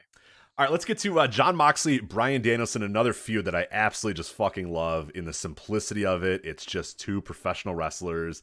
They don't like each other. There's uneasiness about each other. Nobody had to get run over by a car. Nobody had to be set on fire. It's just 2 dudes that talk a bunch of shit, and now they're going to find out on Sunday which one is a better wrestler, Bryan Danielson or Jon Moxley. And Joe, I'm here for it. I love this feud. Yeah, well, Moxley said, look, man, I think it's a good idea if we come together and just tear ass through everybody, but I don't team with anybody before I bleed with them. Yeah, it's great. And that's total Moxley shit. And then Danielson's like, all right, dude, but I'm telling you, you're going to be the only one bleeding. All right, let's get it on. I love it. Let's do it. It's so great. Yeah, you could totally buy that, like, this is the type of match that, when they're done, they'll sit in the ring, arm in arm, light up a cigarette and go, that was a good one, pal. You know what I mean? Like one of those things where like we always say like, or people will say like when you're fighting with your friends is like the most brutal fights. But then when it's over, it's like, all right, man, we good? You good? All right, cool. Like, you know what I mean? Then we're good. Like, and I have no doubt that when this feud's over or this fight's over, that these 2 guys are going to like hit each other in the chest and be like, all right, you proved something there, pal. All right, let's get it. And then they're probably gonna be buddies after this. Like, I don't know if they're gonna be a team or whatever, but like, I fully buy that this is the start of a very, very good friendship between these 2. You know what? So. I haven't figured out where it's going, and I'm glad. Yeah. I don't know if, they're gonna earn each other's respect. And maybe Danielson's gonna be just such a fucking prick about it, and Moxley's gonna say, "Hey, you proved it to yourself to me," and Danielson's gonna slap and say, "I don't have to prove shit to you, dude. Who are you?" Like, Yeah. exactly. Maybe they continue to feud because Danielson has still been very much a heel. And I thought when he got away from the Hangman feud, he would kind of drift back towards the middle. But he took a powder last night instead of fighting Moxley. Yeah, I think he's having too much fun. I think he's just loving it. He's still a heel, so I don't know if it works to put them together and realize this Danielson idea of, let's get Lee Moriarty away from Matt Sydal. Let's get Daniel Garcia away from 2.0. These guys are, we can do more for them than these guys can. Like, I don't know if that's ever going to happen because Danielson has just been leaning too far heel. And so I don't know, but I'm glad I don't know who's going to win. I have no feel for who's going to win the match. I don't know what direction any of this is going to go. I do know that Bryan Danielson is having the time of his life. He's wrestling Lee Moriarty. He's wrestling Daniel Garcia. He's wrestling Christopher Daniels. This is the shit he wanted to do on SmackDown when he wanted to wrestle Drew Gulak and all these other guys. And now he's getting a chance to do all the shit he wants to do. And they're How great was the Danielson one too? Oh, I know it was. I had a smile on my face the whole time. Yeah, and you just know that these two dudes, like I said at the beginning, like when I was talking about Cargill and Conti, you just know that those two dudes got to the arena. They knew they were facing one another. They didn't talk for a minute before they went out there. They're at, right before they go through the curtain, they got 12 minutes. All right, cool, let's go out there and do it. And then just like two professional wrestlers having a great professional wrestling match for 12 minutes. Wrestling is so easy when you're good at it. You know what I mean? And when you let good wrestlers just be good wrestlers, it is stupid easy how simple it can be. I would love to see them form a team and beat the Cavemen Geeks for the tag team titles. That'd be great. I don't think that's where this is all going. I but don't think so. Yeah, not my prediction, but hey, I'll settle for the Young Bucks and Red Dragon having a 3-month right. feud. I'll settle for that. Then we have Chris Jericho, Eddie Kingston, a little bit more, less, maybe the exact opposite, the polar opposite of Moxley and Danielson here. Jericho and Eddie Kingston. What have you thought of this build so far? Because there's weeks that I like it, there's weeks where I don't, and I don't know what my assessment is fully of this match. I think the whole I'm a superstar, I'm a sports entertainer, I didn't even know your name because you're just a scrubby indie wrestler from the streets. I think that's a brilliant build because that, rallies people around Eddie Kingston. It's the perfect motivating factor for his character. Are there two different Chris Jerichos? How did he get in that kind of shape that quickly? I never know with that guy. I mean, 3 weeks ago, he looked like a fucking blimp. How did this happen? I'm never quite sure. He also continued. Well, now he's actually got real abs. Like he used to have because he would always amaze me with he would be fat, but he would also have abs, and I could never understand how he would do that. And now he's just got normal abs. Yeah, he looks tremendous. He looks like he lost like 45 pounds in 2 weeks. So I know he looks like he's 35 years old. Yeah, I don't know what's been going on. I've heard that he has maybe been consuming less of one thing that he was consuming a lot of before. So you're saying he got off the sauce? I'm not saying that. I'm just alluding that the pop, Joe. He was drinking too much pop. Okay.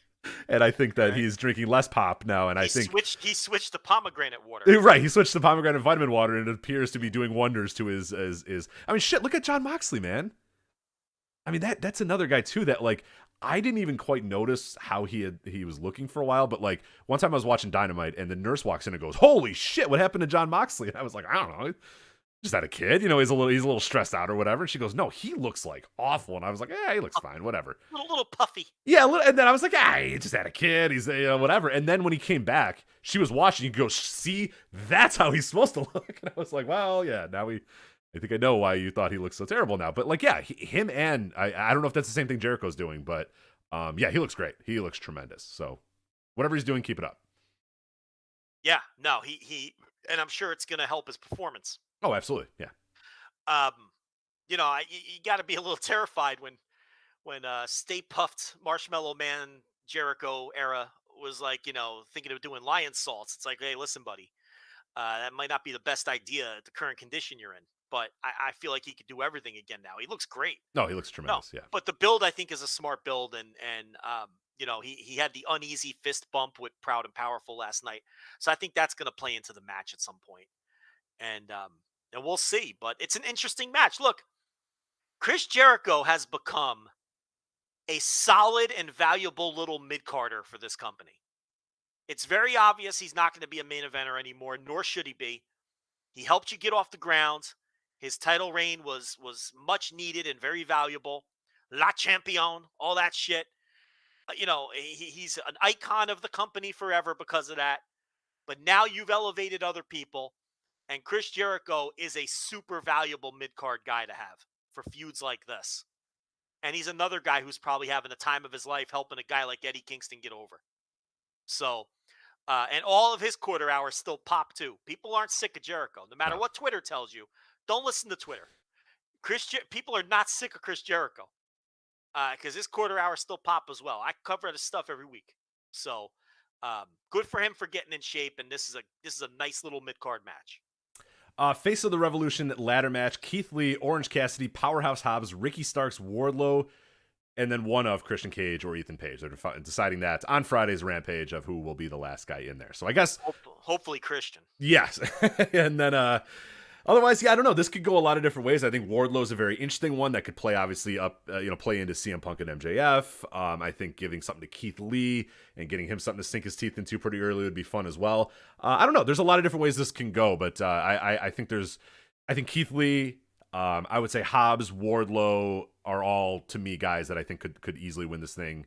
I don't know about Cassidy or Starks, but then watch me be wrong and it's going to be Cassidy that's going to win. So I feel like it's wide open, but I think I'm going to eliminate Keith Lee because the last 2 weeks where they've had Starks and Hobbs confronting him, that kind of tells he's got something else. He's got something else he can sink his teeth into for a little bit. Yeah, that's going to be the direction. Yeah. I think it's going to be Keith Lee feuding with Team Taz coming out of this match. They'll probably somehow eliminate him in a dastardly way or something. Like I could see Keith Lee like shoulder blocking Starks like over the top rope, and then Starks and Hobbs like yanking him out from the outside, something like that, and then they'll feud, and then whoever's going to win this match is going to win it.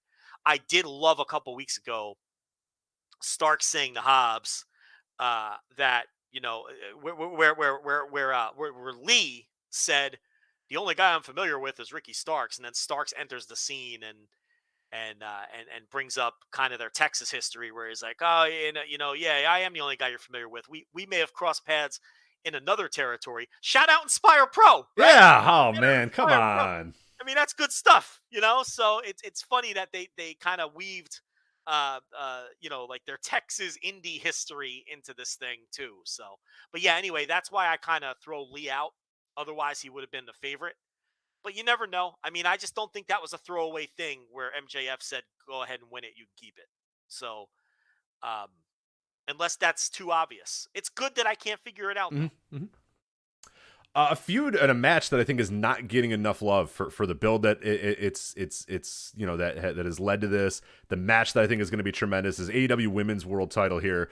Dr. Britt Baker versus Thunder Rosa. I think, talk about a feud and a build, and talk about, like you said, that once their matches are quote unquote over, the feud isn't over.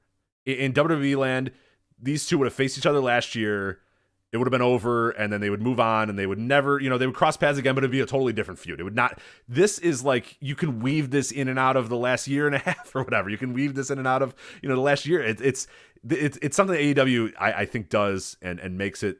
It's not an easy thing to do. It takes care, it takes thought, it takes planning, it takes practice or whatever to do it. But it's something that I love that AEW does. That this feud has a path that goes a year plus, even if these two weren't at each other's throats for a year, but it can kind of get back to this and reference a past moment or whatever. But I think, this specific part of the build, I don't think has been tremendous stuff, but I do think these two being kind of lifelong or quote unquote lifelong, feuding, or rivals in AEW is going to be pretty cool. And I'm really looking forward to this match. And I feel like it's kind of getting lost on this card where there's a lot of other really good stuff on this card, but it shouldn't be, because I think this is going to be tremendous and has every chance to be the best match on the entire show.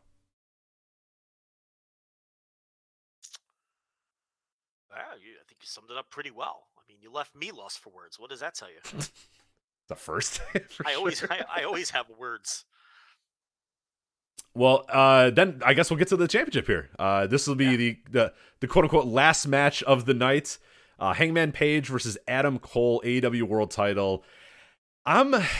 I hate to say that I'm kind of indifferent on this match, and it's not because of Hangman Page. I thought if you would have told me that, hey, it's going to be Adam Cole versus Hangman Page, and the reason you're not going to be into it is Hangman Page, and I'm going to probably say, yeah, that sounds about right. That sounds about what I would say.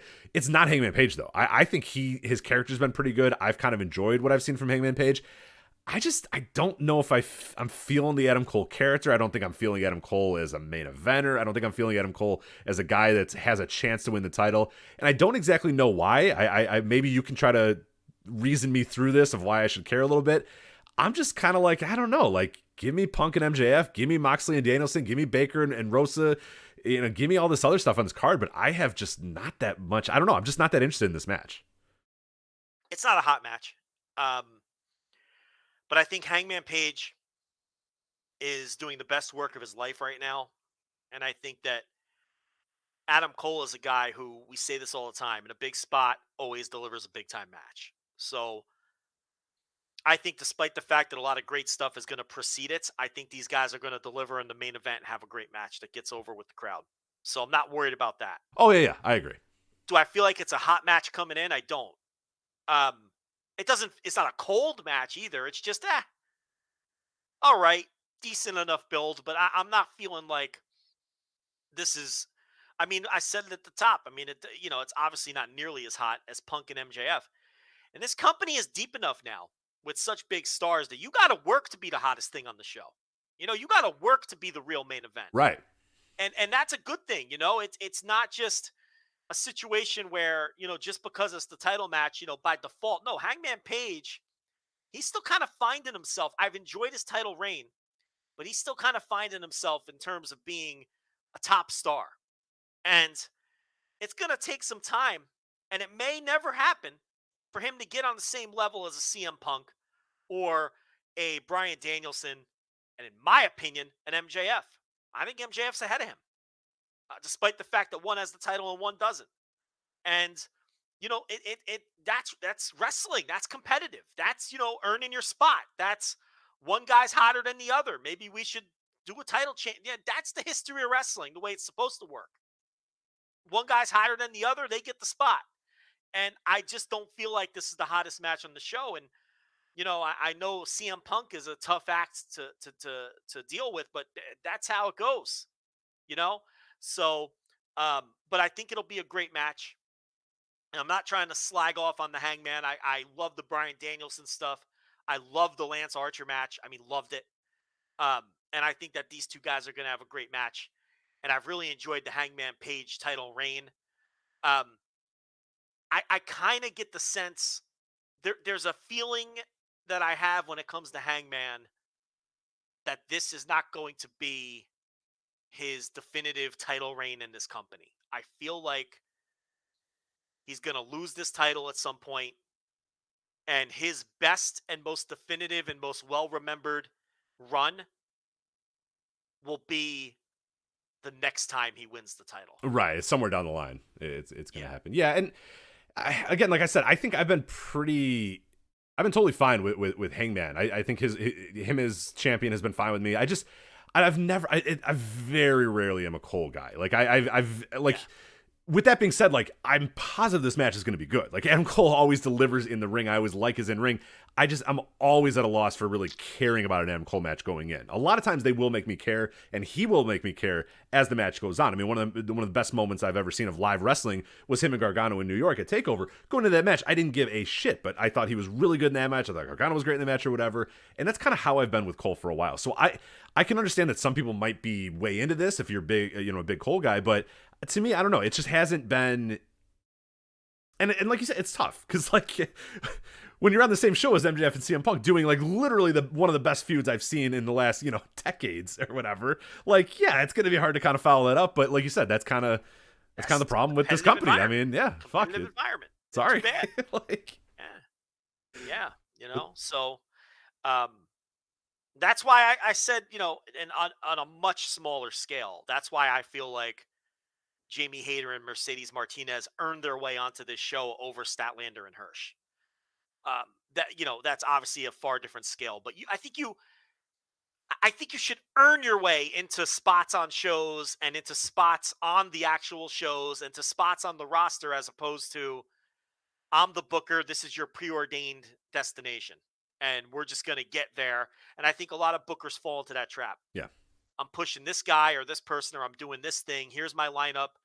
And then they're inflexible on it. I think you always have to be flexible and go with the flow and say, and this is not I'm not saying you need to take the title off Hangman Page or anything like that. I'm talking big picture now. You know, I think you always have to be flexible, because what you envision in your head may not always be what plays out with the fans. And that's ultimately what matters. It's somewhat related.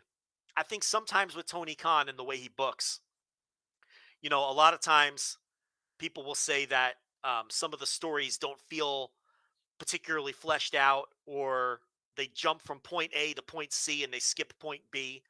And I do see that sometimes watching the weekly TV. I think what happens with Tony Khan, and I've been thinking about this a lot, I think he plans things out in his head and then plays them out in his head and then plans them out, and they don't play out quite the same way in reality as they did in his head. But I think he fills in the gaps with his headcanon. I don't know if I'm making any sense. No, I totally do. Yeah, where he says, well, hey, I want to get, this is what I want the story to be, and isn't flexible if that story doesn't quite land exactly to the fans. Because to him, it's landing, because in his head, it landed already. Right. This is what I'm saying. You know what I mean? Like, because a lot of times I'll hear him talk about feuds or whatever and describe them, and I'm like, oh, wow, that sounds really cool, and I did miss this detail, and he is right about this, but I'm still cold on the feud because it didn't play out in reality. It's not exactly what we've seen on television so far. Right. It doesn't play out in reality the way it has played out in his head and the way he thought it through. And I think that, you know, if I were to have a conversation with him, I would try to get him to think about that. Like Tony, it doesn't always play out on screen the way it has already played out in your head.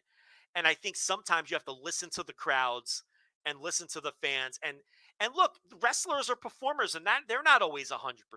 They might not always understand your vision the way you're laying it out to them. They might not always have the same idea of how to get to point A to point B as you do, and they may not perform it in the way that you were intent.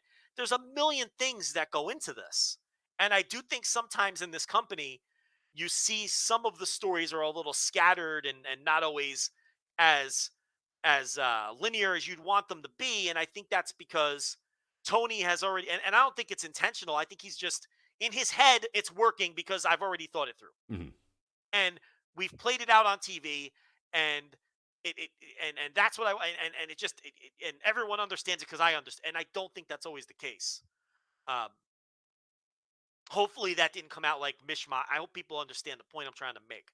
But that doesn't have anything to do with Paige and Cole, other than maybe this feels like a hotter issue to Tony than it does to the rest of us. I don't know.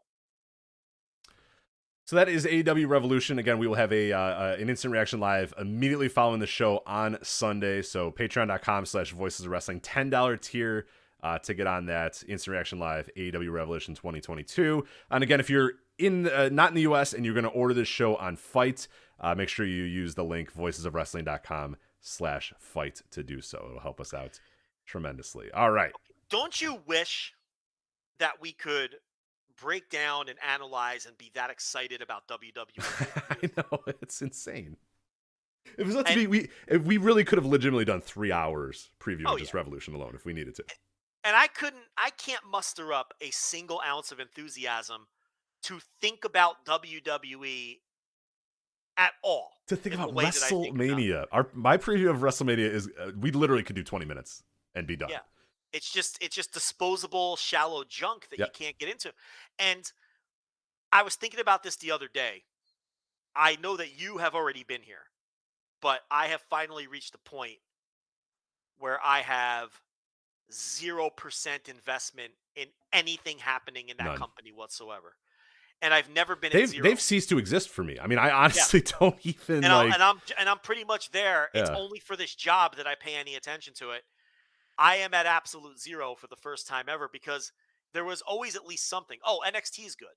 Oh, 205 Live, big match Buddy and Mustafa Ali. That stuff is good. Or there's one, Brock Lesnar's doing something cool. Or there's one storyline I like. Or NXT UK is had some cool matches.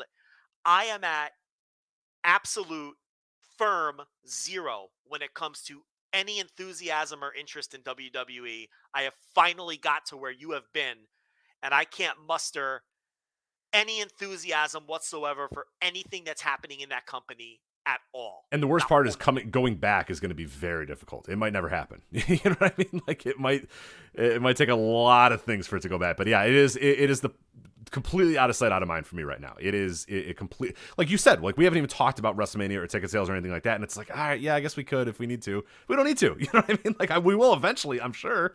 But it's so out of sight, so out of mind right now. It is pretty unbelievable where we've gotten to. There, but yeah, not a lot of other podcasts are going to do that and admit that to you. So, all right, let's talk about Jesus. Control your narrative, Joe. Where to start with Control Your Narrative? It's a new-ish promotion from EC3, Killer Cross, and the Titan, Adam Shearer. Is that the Titan? I forget what he's going by. Adam Shearer, Adam the Titan. I don't know what it is. And Joe, it is quite the thing. They have a show this weekend. From the Tin Roof at Icon Park in Orlando, Florida. And take a sip of water here before I do this. Here is the lineup of scheduled fights. Joe, are you ready for the scheduled fights for Control Your Narrative this weekend at the Tin Roof at Icon Park in Orlando, Florida? I guess so. Quote, Josh Woods versus, all caps, the outspoken Austin Aries. What happens when a man seeks redemption and is met with ire and scorn? What is the hashtag mental health of someone hashtag canceled for stating their hashtag opinion, whether right or wrong? What happens when Woods, he used Wood S there, he didn't use the possessive the right way, that's fine. Hashtag pure potential meets a hashtag complex cast off. I don't know, Rich. What happens? What is he talking about? What is he doing? What is EC3 doing here? It is. Why are there so many hashtags? What is going on? I don't know. Anyway, I can tell you what's happening. This promotion has run 2 shows already. Yes. I don't know how many people are aware of that. How much attention did those 2 shows get? Zero. Literally zero. How much attention is this show getting? A lot more. That's what he's doing. And every Twitter activist and every person who hates Austin Aries and every person who thinks EC3 is a Nazi and every person who thinks that, name another dope on this show, whatever your issue is with whoever else is on the show, who constantly tweets to either dunk on or complain about this promotion is doing exactly what they want you to do, because this show is getting more attention than any other show they've ever done. I believe it's all by design. And as a result, I think whatever level of success it has, and I don't think it'll have any, but whatever level of success it does have is a result of all of the people who think it should be shut down and shouldn't exist or are afraid it's an alt-right front and all this other stuff. You're responsible for it because you won't stop fucking talking about it to the point where now I have to talk about this bullshit on my podcast because it's gotten so much attention that we can't ignore it. Right. I think I would love to ignore it. Yes, we have ignored it, and I'm guessing after this weekend when this show happens and it's bad and the wrestling is horrible or whatever. It's not wrestling, it's performance activism or whatever the hell they're calling it. Yeah. I'm hoping that when it's done, like this weekend will probably be the expiration date. I am fully prepared to never talk about Control Your Narrative ever again after this week. But we have to. They've done a good job in getting attention this week, so we'll talk about them this week.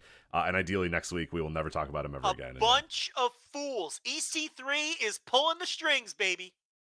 Look, that's what's happening here. You're all getting played. Every one of you that goes on Twitter to complain about this fucking thing, you're the ones keeping it alive. Nobody talked about the first 2 shows. They happened in complete anonymity. So, if you don't like this thing, here's an idea. Stop talking about it. Yeah, ignore it, and then it'll go away, probably. That would help a lot. And now I'm going to watch this dopey thing, because how could you not? Right, yeah, and like I said, the show is going to be horrible. I'm positive of it, and then it will be, the expiration date will come, and then we will never have to talk about it ever again, which will be... Yeah. Will be very good. But Jamie Stanley, it's Damo and handsome Jamie Stanley. Quote, Jamie Stanley is a preening microcosm of a culture obsessed with the superficial. Damo is the personification of coiled rage fueled to fight. What will the result be when hashtag America's jawline is met by a heavy Irish fist. Big seasoning. You want to jump ahead to big seasoning? America's jawline and big seasoning. You want to jump ahead to America's seasoning? We can do that. They're selling seasonings. They're selling, yeah. So okay, one second. Let me go to Fight big seasoning. I'm gonna try. You want me to try these seasonings on a Joe Eats? I wish they would send you one because I don't really want you to have to buy them. But okay. So anyway. So if you go to the Control Your Narrative website, dudesgourmet.com/collections/control your narrative. Oh, easy. At least the URL is easy. Dudes Gourmet, yeah. Is what control your narrative. Control your nutrition through our specially formulated seasoning, oats, post-workout regimens, jerky, and protein ration packs coming soon. All right, so you have control your beef, right. Control your fish, control your chicken, and control your veggies. So I'm going to click on Control Your Fish, Joe. $7.99 for Control Your Fish. Quote, big seasoning has been contaminating your beef, chicken, fish, and even your vegetables for far too long. Control Your Nutrition provides all natural ingredients. Health-conscious herbs and spices provide flavor that will punch you in the face. The time is now to take back control of your nutrition. Are these seasonings or am I buying fish? I don't know what you're buying, but Control Your Fish will take your salmon, trout, swordfish, and more to the next level. There's a seasoning. While eating clean, yes. So, right, Joe, what are your thoughts on big seasoning? Mrs. Dash and the rest of the Illuminati. Yeah. I have felt controlled. And I have felt like I've been held down by big seasoning for a long time, Rich. Lowry's has just got I was going to say Lowry's. You know, these yeah. I will buy one of these seasonings and I will do a Joe Eats. I see I could pick fish, pork, chicken, whatever. McCormick, yeah. You're not going to be a slave to McCormick anymore, you know? No, I want the all natural Control Your Narrative seasonings that I know are not being produced by big seasoning. Yeah, I will try that, and I will I'll get the beef, and I'll make myself a ribeye or something, and I'll tell everybody about the Control Your Narrative seasonings. I got to do that. I think. Health conscious seasoning, yeah, because you're sick of just killing your body with the seasoning that you're putting on there now. So. Big seasoning. Look, you need seasoning, but unfortunately, big seasoning's been controlling this racket for years. Mm-hmm. So, we got to break the cycle. Big seasoning, and we got to stop the oppression of big seasoning. Yeah, we're coming for you, Mrs. Dash. You're yeah. Your time is up. Your time is up, Mrs. Dash. And America's jawline is coming for Damo. Yes. Hey, can we leave Damo alone for taking a booking too? Can we stop saying? Can we stop tweeting at Damo to tell him he's a fucking he's in the Third Reich because he's taking a pro wrestling booking? Can we chill out with that too, please? Okay, he's a guy trying to make a living. Okay, he's taking a pro wrestling booking. Relax. Jeez. Anyway, what's next on the real reason you're watching the show is your boys, the Righteous, are going to be on here versus EC3 and the Titan Adam Shear. So 2/3 of #The Righteous. Bateman is the Twisted Mind, and William is the disgusting body of a unit that doesn't seek #fame. Yeah. Joe, what is that sentence? William is the disgusting body of a unit that doesn't seek fame. #fame. What's happening with that sentence? Listen, I often describe myself that way. As the disgusting body of a unit that doesn't seek fame? Yeah, I'm not looking for attention ever. Yeah. I'm a disgusting body of a unit. At least sometimes on my down days, that's how I feel looking in the mirror. So I've described myself in that way at times. William, but luckily, of course, that's the former partner of fucking Detective Dan. That's who. What the fuck was that guy's name? Dutch. What was that guy? Sure. You know what I'm talking about. Dude, the guy from Ring of Honor. Remember, he was in Ring of Honor for a little while there. Yeah. He used to team with Detective Dan. WWE Dutch was his handle. You really don't know who this guy is? I know. Who you're okay. about. You just you like me struggling over here to describe. I do. It's pretty good. Yeah.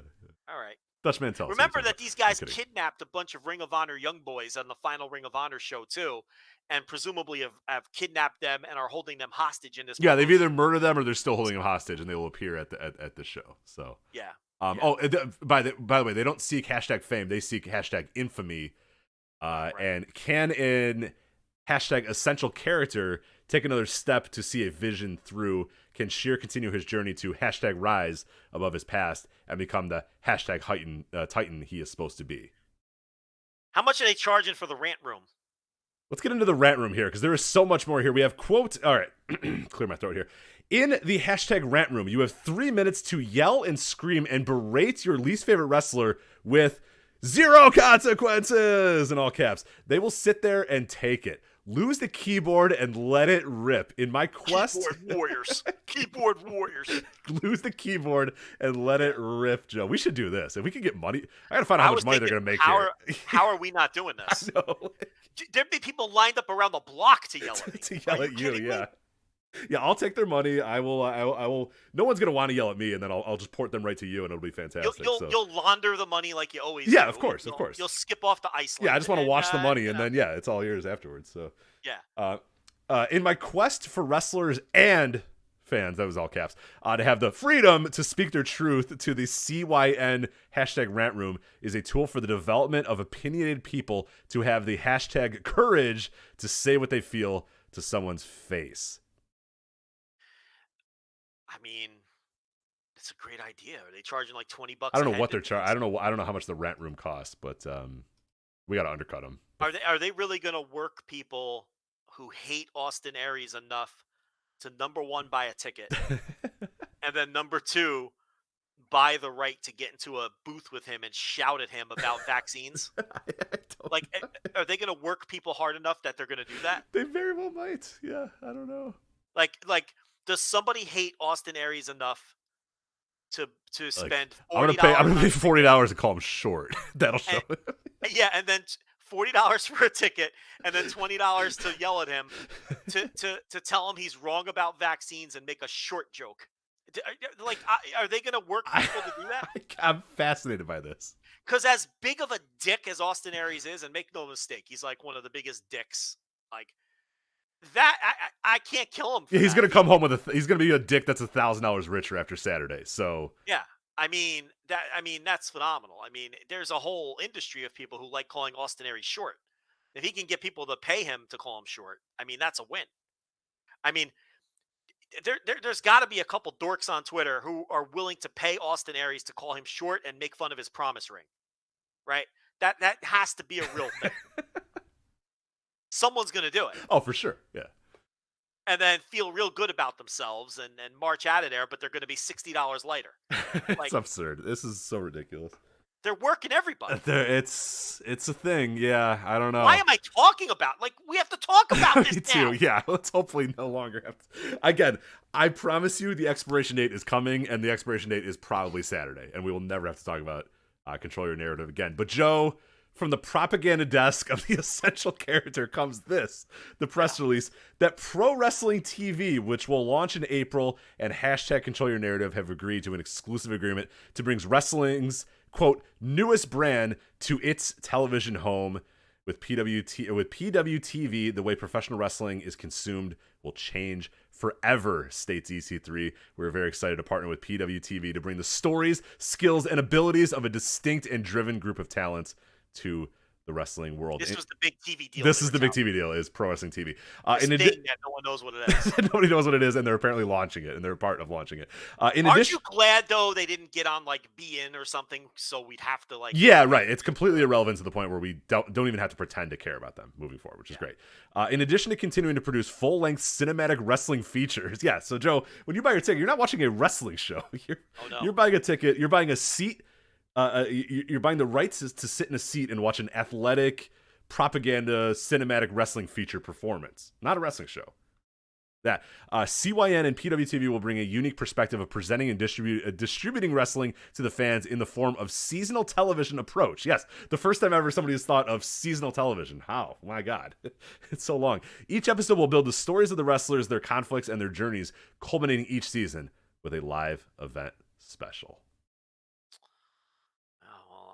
Here's what the Titan has to say. He says, the wrestling will be real. The stories will be real. We want to put the power back in the hands of the wrestlers and create a place they can make a living. So, I could be Rings. watching.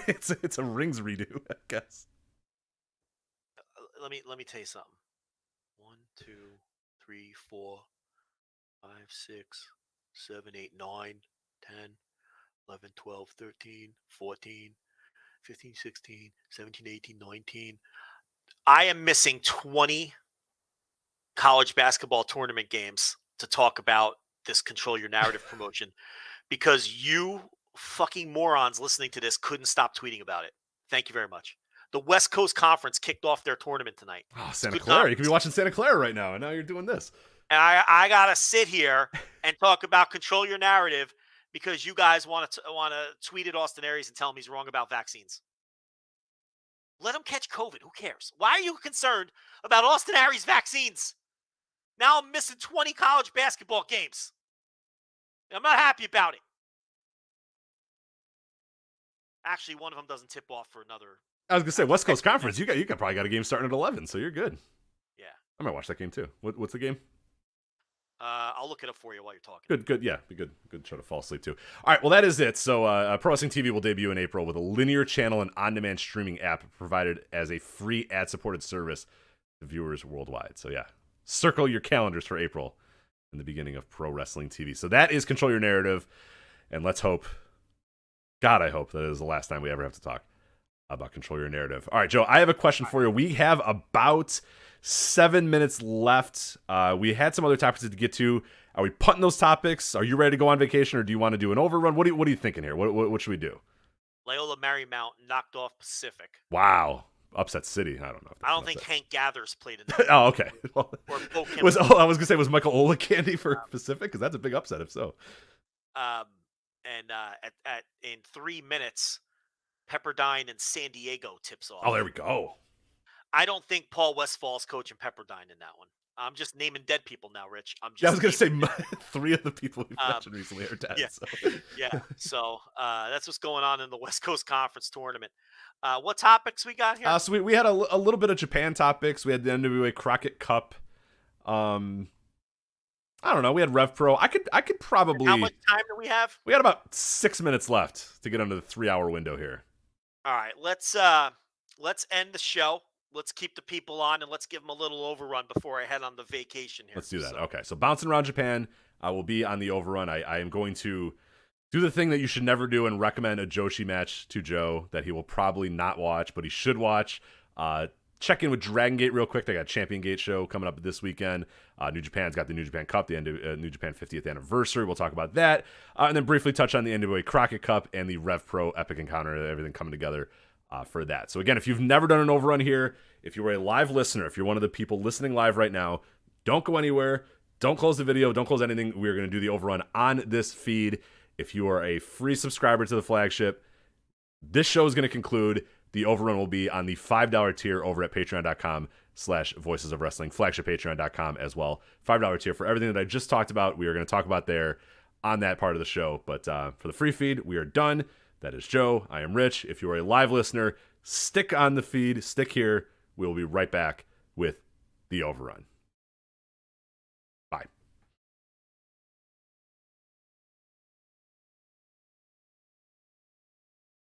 Now, do you want to go right into it, or do you have to go to the bathroom? I pissed in a Coke can, so I don't need a break. Can you give me 2 minutes? Sure. All right. I will be right back. This is the unrecorded content that you guys live for on this $10 tier. Me saying I pissed in a Coke can, and Rich going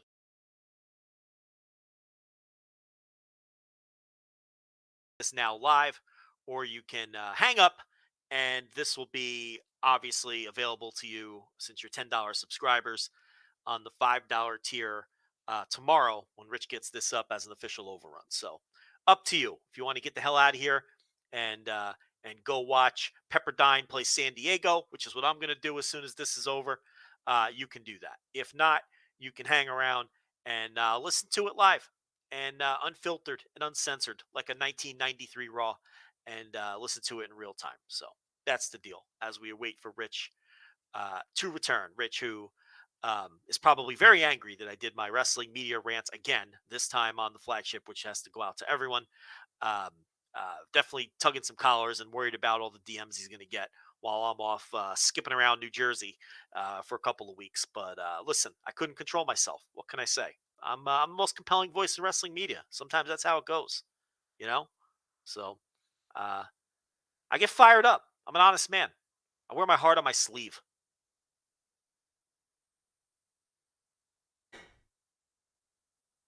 I sow my oats and I wear my heart on my sleeve.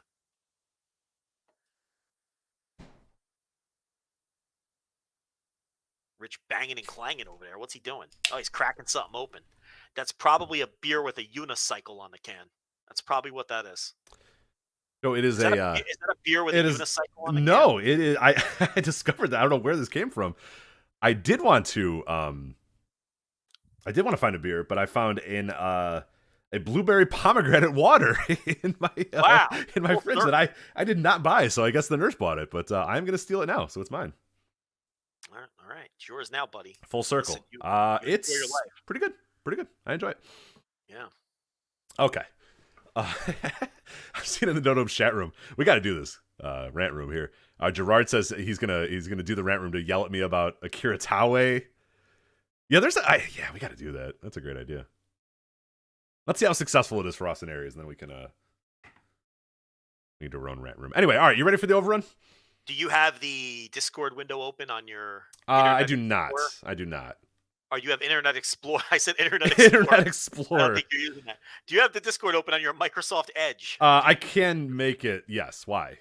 Check the All Elite Wrestling room. Someone, there's a prankster in there. The second to last message on there. Oh, Joe jerks off 1 a.m. to 3 a.m. There you go. They made it a headline. Just That's fantastic. Yeah. So there you go. Yeah, that I heard when I heard that phrase, I was like, oh man, that, you know what? If we made T-shirts, we should probably make T-shirts too. That's a great T-shirt. Yeah, that's a great one. Vince McMahon is clanging and banging. I'm beating off to female fake taxi for an hour and a half at 1:30.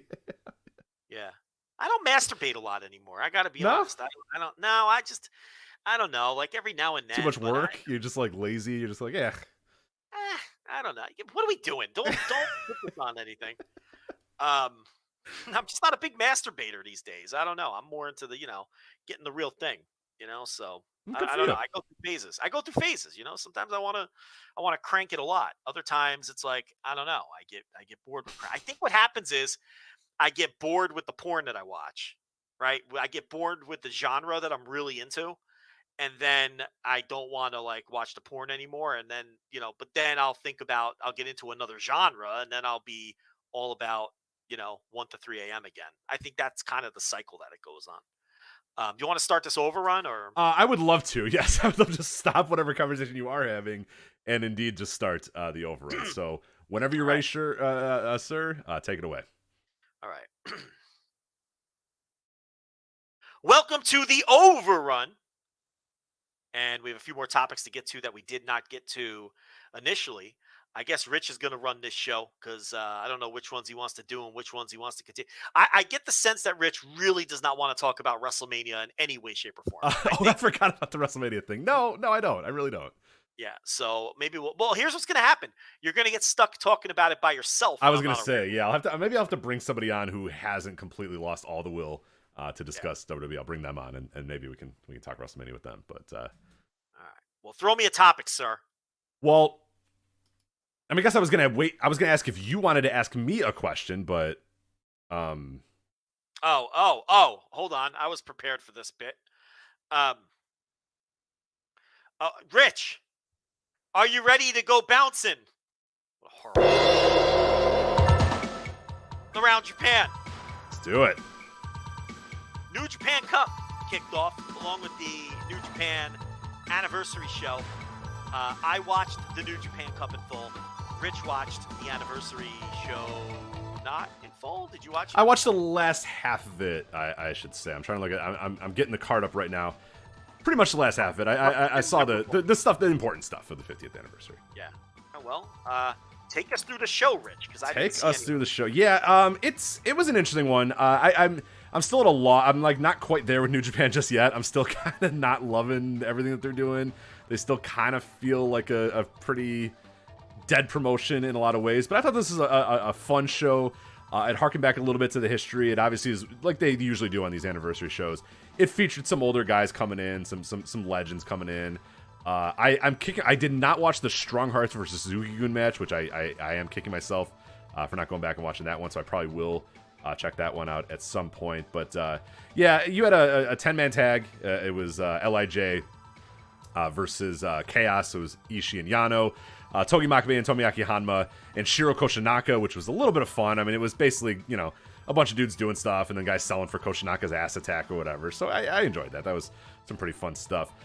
Then you had Goto and Yoshihashi versus Master Wato and Ryusuke Taguchi, which was a pretty fun match. And then the main event was actually pretty damn good here. It was Tanahashi and Okada. They were teaming with Tatsumi Fujinami versus Minoru Suzuki, Zack Sabre Jr., and Yoshiaki Fujiwara. So Fujinami, I want to say this. Fujinami I thought looked really, really good. I know a lot of people will always, when they see Fujiwara these days, say like, oh my God, he could still go. He's still pretty solid. Man, I saw Fujinami and I was like, man, Fujinami's the guy that I look at that can still really go. But, it was really cool. They all came out in their big robes and whatnot. And it was a fun, moment to see Fujinami out there and see Fujiwara out there.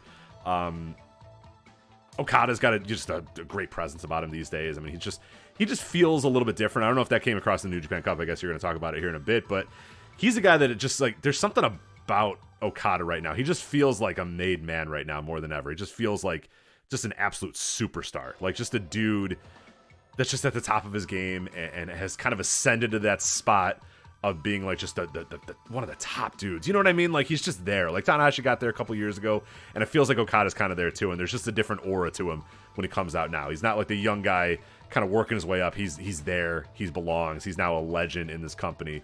And you kind of have that feel with him there. But no, it was pretty cool. And obviously he made a note that he wishes Inoki could be there, but Inoki wasn't able to be there. And they did the normal Inoki send off with the 1, 2, 3 or whatever. So that was cool. But I don't know, there was nothing that was like must see on the 50th anniversary show as far as I saw. But it was a fun, interesting show, no matter what. Main event's got a pretty good rating on Cage Match. It was good. It was really good. Yeah, Tanahashi and Okada, they're good. Sabre was in there working his ass off. Fujiwara was solid. Like everybody was solid in this. Fujiwara was solid. Fujinami was solid, and Minoru Suzuki kind of worked pretty hard. Sabre was great. Tanahashi was great, and Okada were great. So when you have those three being great, it's pretty hard to have a bad match.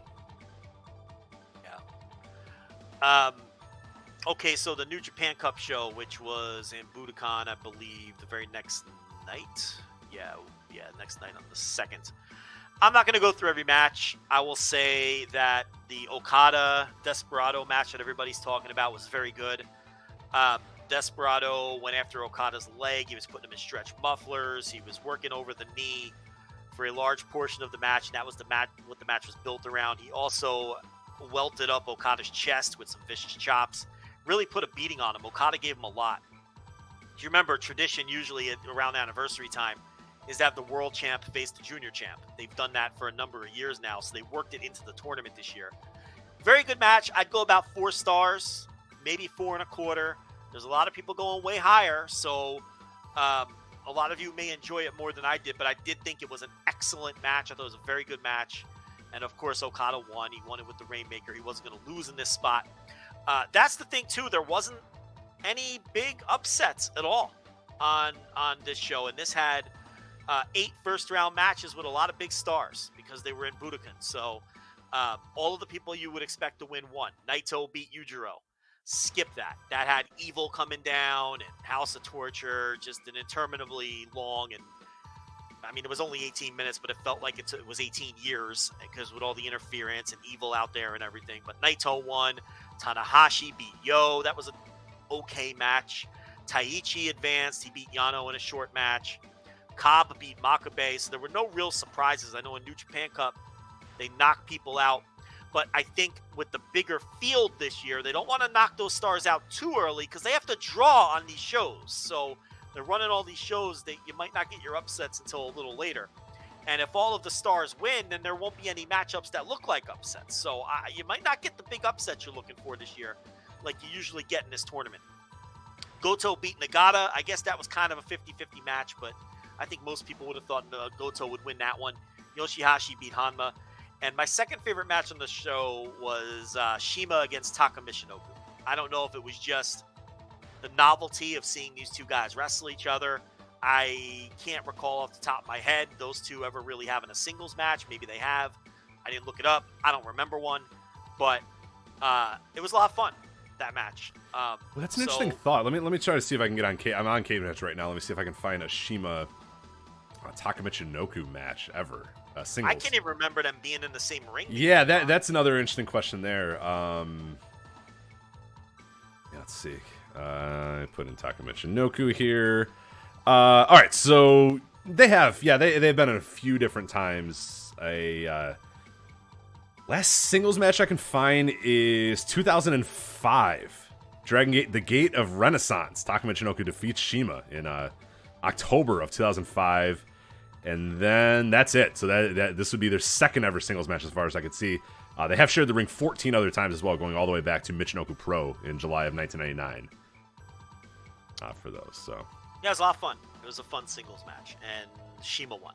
Like I said, there was no upsets. I was expecting and waiting for an upset, and it was getting later and later in the show, and I'm like, would they have the guts to put Yujiro over Naito? Maybe with some interference, but they didn't. So, yeah, that was New Japan Night 1. All right, let me talk about. I'm gonna try this. This is dangerous, Joe. Are you ready for this? I want to recommend you. In the chat room. Oh, hold on. Someone, because this is breaking news. Someone in the chat room wants to know if we have any info on the card at Korakuen for the 60th anniversary for All Japan, New Japan. And actually, that did just break. We've got some information. Oh yeah, go ahead. Yeah, I haven't seen it yet, so feel free. Now, no one's going to give me credit because I reported to the world that New Japan would be doing more of these joint shows, not just the Noah. Remember, they did Noah at Wrestle Kingdom, and they were talking to All Japan. They are talking to other companies as well. You can read that behind the paywall, but they are doing the All Japan thing. So, according to @RoyalRoad72, which is an All Japan fan site, so take it for whatever it's worth when it comes to that Twitter account. They claim it's going to be. They've got 2 matches here. Suwama, Shotaro Ashino, and Dan Tamura against Goto, Yoshihashi, and Yo. So you've got the All Japan Tag Champs and the New Japan Tag Champs on opposite sides in the 6-man tag. So you've got Runaway Suplex, Rich, and Goto and Yoshihashi. And it looks like Dan Tamura will be eating a pin in that one. And then the second match they have here is Naito, Bushi, and Shingo.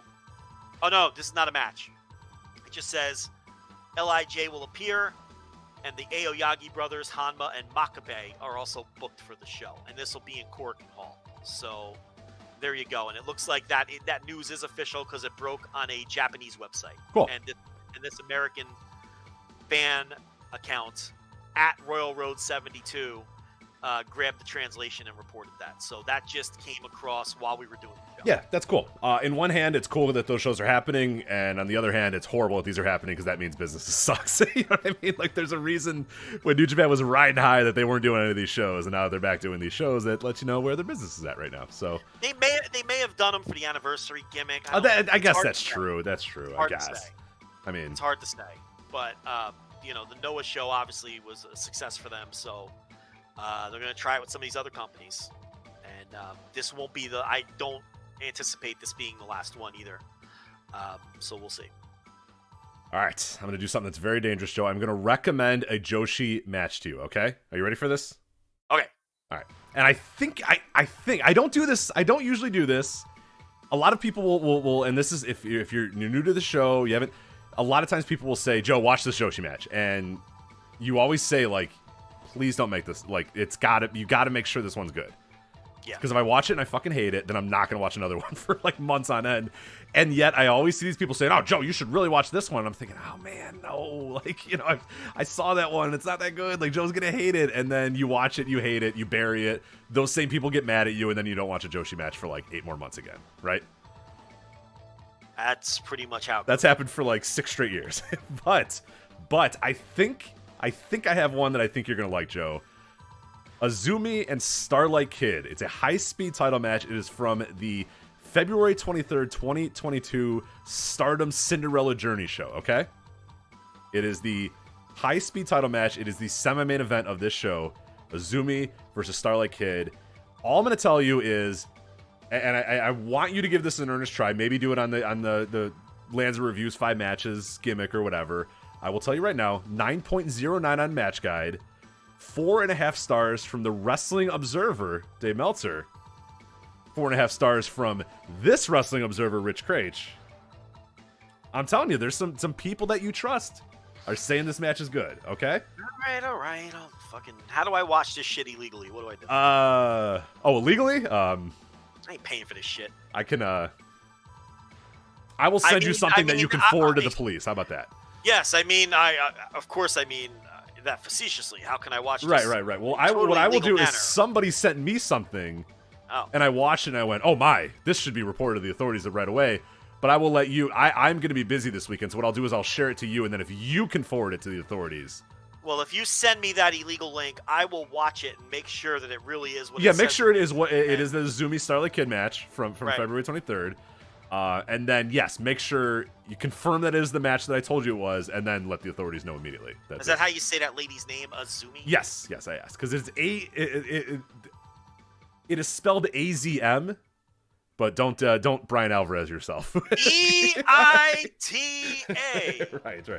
Yes. I made sure. I asked Taylor of Jumping Bomb Audio to make sure I didn't sound like an idiot on this show. So can we find him saying that and clip it? EIT. Yeah, I'm sure. We have to find out what interview it was. I know what it was. They were talking about the show where Eita wrestled ACH on a Dragon Gate USA pre-show. Okay, Dragon Gate. What? Who was he talking to about it? Dave. He was. Oh shit. Okay, so he's talking to Dave. Hold on. We could probably find it. It'd take a little bit of work, but I think we could find it. I want to clip that and play it in these circumstances. Right. Anytime we mention, how do you pronounce that name? Like, EITA.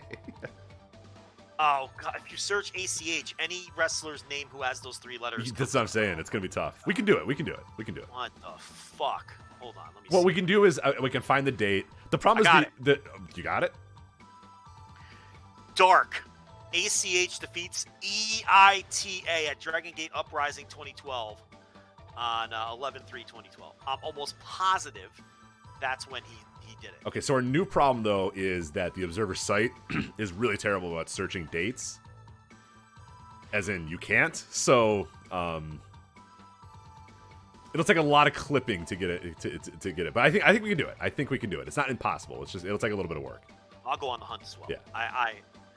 Now, if I'm wrong about the show, forget it. If you listen to that entire show and he doesn't say it, then it's going to be tough. Well, what other shows would they talk about that Eita would have been on? Right. They're never talking about Dragon Gate. They're not talking about. Well, I guess So it shouldn't be. No. He would never. Yeah, he would never talk about. He's never talking about Noah. And he's never talking about Dragon Gate. It would have to be that one. Yeah. So we'll look for it. I guess listeners can try to look for it too if they need. But I'm not going to say too much about this match. I thought it kicked ass. There's one part that I did not like. It'll probably be the same part that you will not like. And you're going to be tempted to say, fuck this match sucks. But I'm telling you, stick with it, stick through it, because you will be rewarded in the end, because it was tremendous stuff after that. So I think you're going to like this. I think you're going to like it. I hope you're going to like it. Check it out. All right.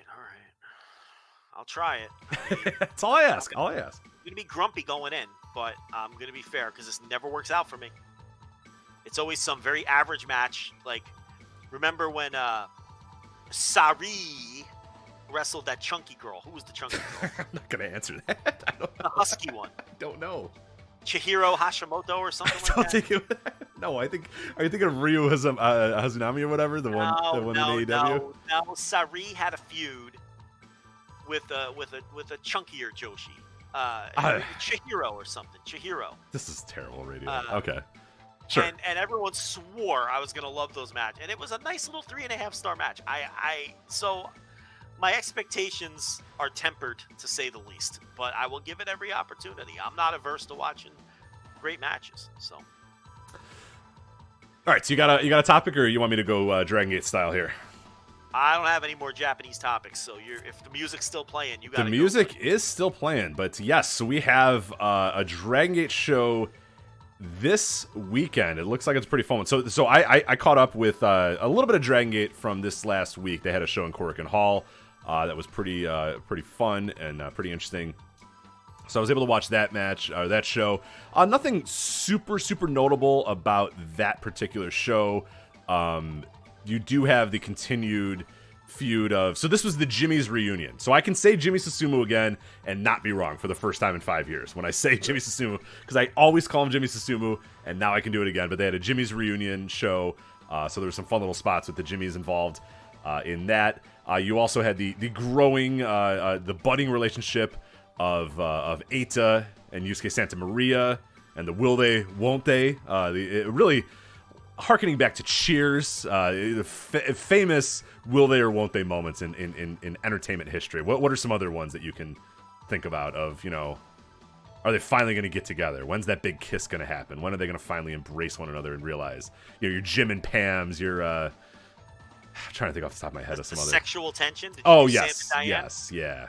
Did you do Sam and Diane? No, that's I forget. I was forgetting Diane, but yeah, Sam and Diane is probably the top one that people bring up. Is there other notable ones? I mentioned Jim and Pam from The Office. I think Cheers and The Office would be the two best and most famous examples of that phenomenon. Yeah, I would say. You can go Carmela Soprano and Furio Junta if you'd like from The Sopranos. Sure. but Furio knew that if he banged Carmela, Tony would kill him. So that was kind of a barrier there. But so instead, he just skipped town one day and disappeared. And then Carmella threw it in Tony's face that she wanted to bang Furio years later when they had an argument. And Tony punched a hole in the wall and said that he was going to send people to find Furio wherever he was and kill him. So there's a brief summary of a Sopranos story. There you go. Thank you. Spoiler alert, Rich. I'm sorry. I know you're excited. Yes. Yeah. Thank you. Yes. I have my random wrestling videos going on in the background, and somehow, some way, I have stumbled upon, opened the Dragon Gate. So I think this is the one that you went to, some Dragon Gate show, and Larry Dallas is carrying a cat as of right now. So I don't know what. I haven't been watching. All I did is I turned my eye, and all of a sudden Larry Dallas is carrying Mr. Money. And yes. I think this is the show that you may have been at. So this is a disaster. Quite possibly. This is an absolute disaster. Yeah, it's. Cat's a trained professional. Yeah, this might be the one that you went to. But anyway. I don't know the date on the show, but all I know is Larry Dallas is holding a cat. But anyway, so Dragon Gate doesn't give cards right now. They're doing mystery vortexes a little bit, so I can't give you a full preview of Champions Gate, but I do know some of the matches that are coming up this weekend in Dragon Gate. March 5th is night 1 of Champion Gate in Osaka. Open the Brave Gate title, Dragon Dia versus Takuma Fujiwara. And I don't know how much of Fujiwara you've seen so far, Joe, but that's a dude. Circle that guy. Remember that guy. He is very young. He's still kind of learning the ropes, but he is good, and he's going to be good. So, and Dragon Dia is pretty awesome right now as well. So that's a match to definitely keep an eye on. That could be one of the best matches of the entire weekend. Dragon Dia and Fujiwara. And then open the Triangle Gates. Natural Vibes versus the Gold Class. You probably don't know what the Gold Class is, but it is the new unit of Naruki Doi, Kota Minoura, and Kaito Ishida. Kota Minoura now looks exactly like Yamato. Naruki Doi is grooming. Yeah, and now they've just said, you are Yamato. So they are just literally leaning into the story that Naruki Doi is grooming this man as his next Yamato. So it's kind of fun. And yeah, like you said, they do resemble one another. And now you will see when you watch Dragon Gate, they very much resemble one another. Exact same hair, exact same, just the look is pretty incredible. But now you have the Gold Class there in Dragon Gate. And then night 2 of Champion Gate in Osaka, March 6th. You have open the Twin Gate titles. You got Dragon Dia and Yoshiaka versus the Z-Brats of Hayo and SB Kento versus Eita and Yusuke Santa Maria. So Eita and Yusuke Santa Maria added to the match after finally unifying, feeling like, okay, you know what, maybe we can be a team here, maybe we can go together. So they are now in this match.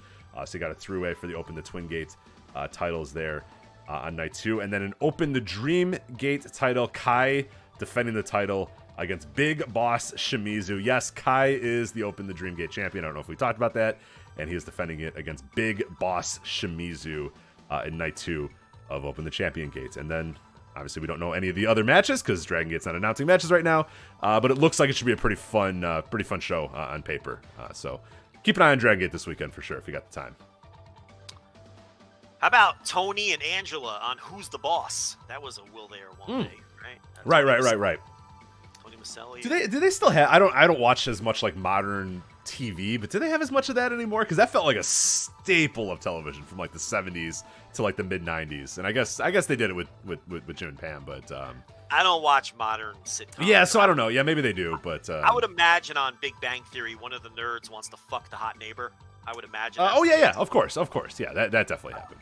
Probably Johnny Galecki, because he's the only one that's close to being normal looking. Yes, no, that happened. So that's probably would fall into that. Although I don't think I've watched more than 10 minutes of that show in my life.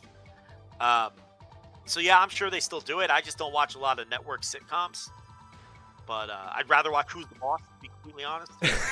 Right, yeah. I just wonder if it's so tropey that they don't do it now because they feel like it's too tropey. You know what I'm saying? So Samantha. That's my Tony Danza on Who's the Boss. Samantha. It's not bad, yeah. Samantha. You know, with his dumb look on his face, yeah. Yeah. Alyssa Milano. Let me tell you something about Alyssa Milano. She's how she's been hot for 4 decades now? Yes, and she's like only a couple years older than me, so we were always around the same age. So I've wanted to bang Alyssa Milano since I was like 12. That's she followed your path exactly. She was born in 1970. So that's what I mean. I don't mean that like you thought she was hot but like when you were 10, you thought she was hot when she was 10. She was 16 and I was 12. And it's right. She's been hot your entire life through all of your life stages. Right, and I'm like, what's happening to my private part? You know, when I'm 12, and then throughout the rest of my life, I've wanted to really, really bang Alyssa Milano very badly, because she's followed my path because we've always been around the same age. That's just, So Who's the Boss? Samantha, absolutely. I will watch that over Big Bang Theory any day. Yeah. Catherine Hellman is the horny grandma. You know, Mona doesn't get enough credit for playing Mona because the horny old lady was kind of like a hot thing then because you had Blanche on Golden Girls. You know what I mean? Right. Yeah, there was an industry for that for a little while. Blanche got all the credit for doing it, but Mona was a tremendous horny old lady character on Who's the Boss. I would argue better than Blanche. I know that's controversial, Rich. I know we're doing 80s sitcoms here now. I know that's controversial. We got to get Mikey Falcone the way in. But I will take Catherine Hellman as Mona in Who's the Boss over Blanche on Golden Girls. Don't let TLB hear that. She is a massive Golden Girls fan, and will be all over me for that. But that's my take there. But yeah, Tony and Angela, another will they or won't they? Yeah, there you go. Didn't Frasier had that? The brother and the fucking I didn't watch Frasier. I didn't like Frasier when I was a kid, and I'm definitely not gonna like Frasier now. Don't get me wrong, Frasier stinks. But what was the brother's name? Don't care. Nigel or whatever the fuck? Yeah, sure.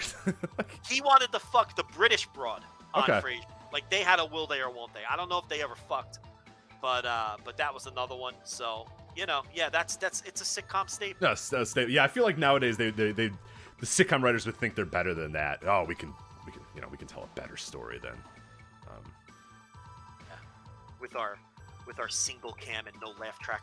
Right. Max in the Noodles chat room brings up a great point about the ETA thing. If you're trying to look for it, he was also in the J Cup that one year.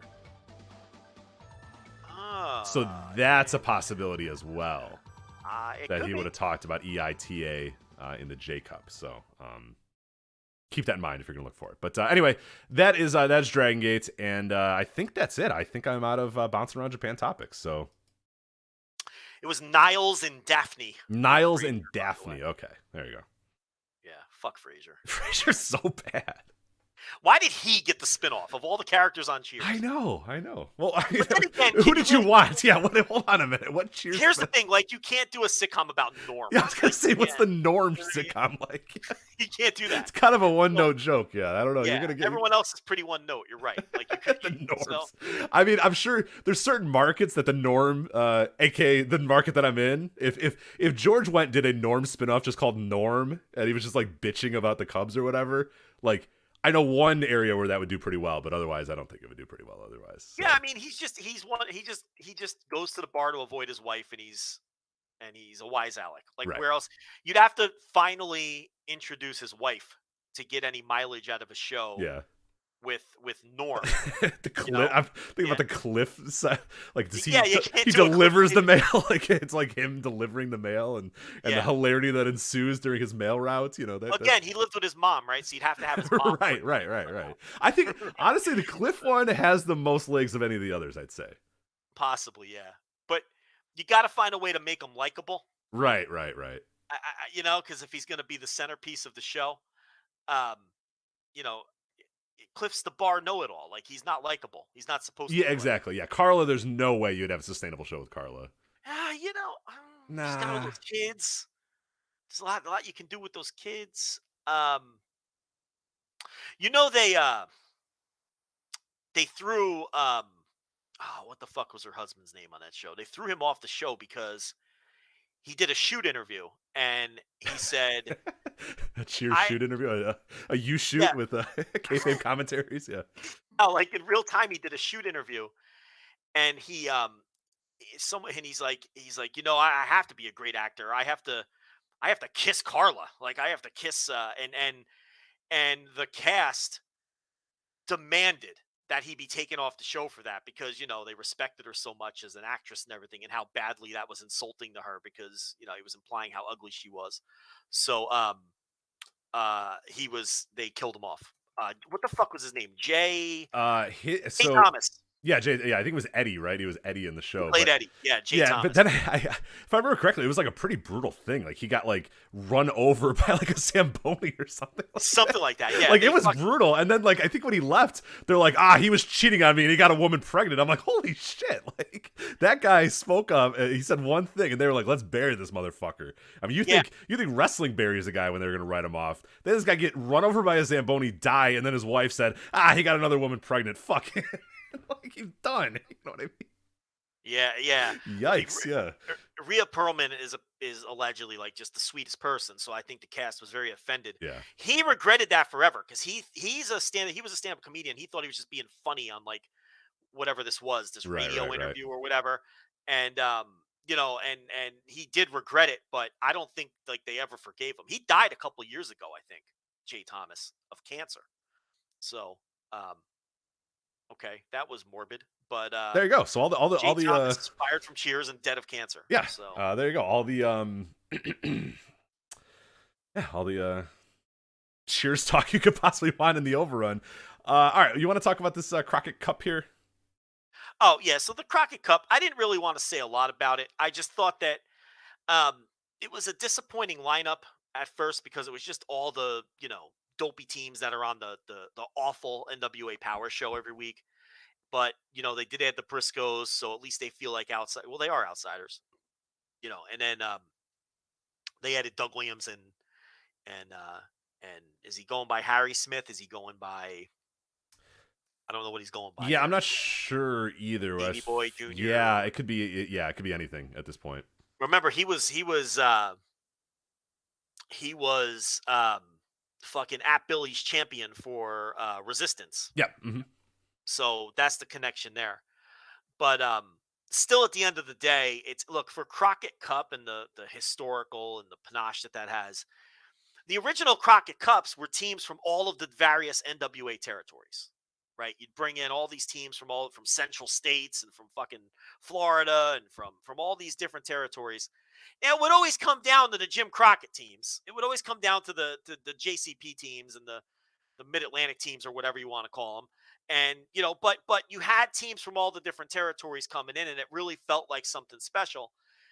This didn't feel special to me because it was just all the teams that are on the TV show. They could have done a better job bringing in more teams from the outside. Like, I see they brought in, they did bring in Violence is Forever, but I don't know if they made the final lineup.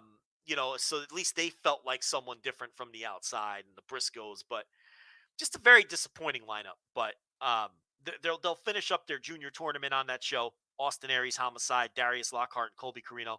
Darius Lockhart's out here tweeting about being a free agent. And it's like, I don't even know if he was ever even under contract to begin with at the NWA. He only worked one other date. Yeah. It's strange. I think he's hustling.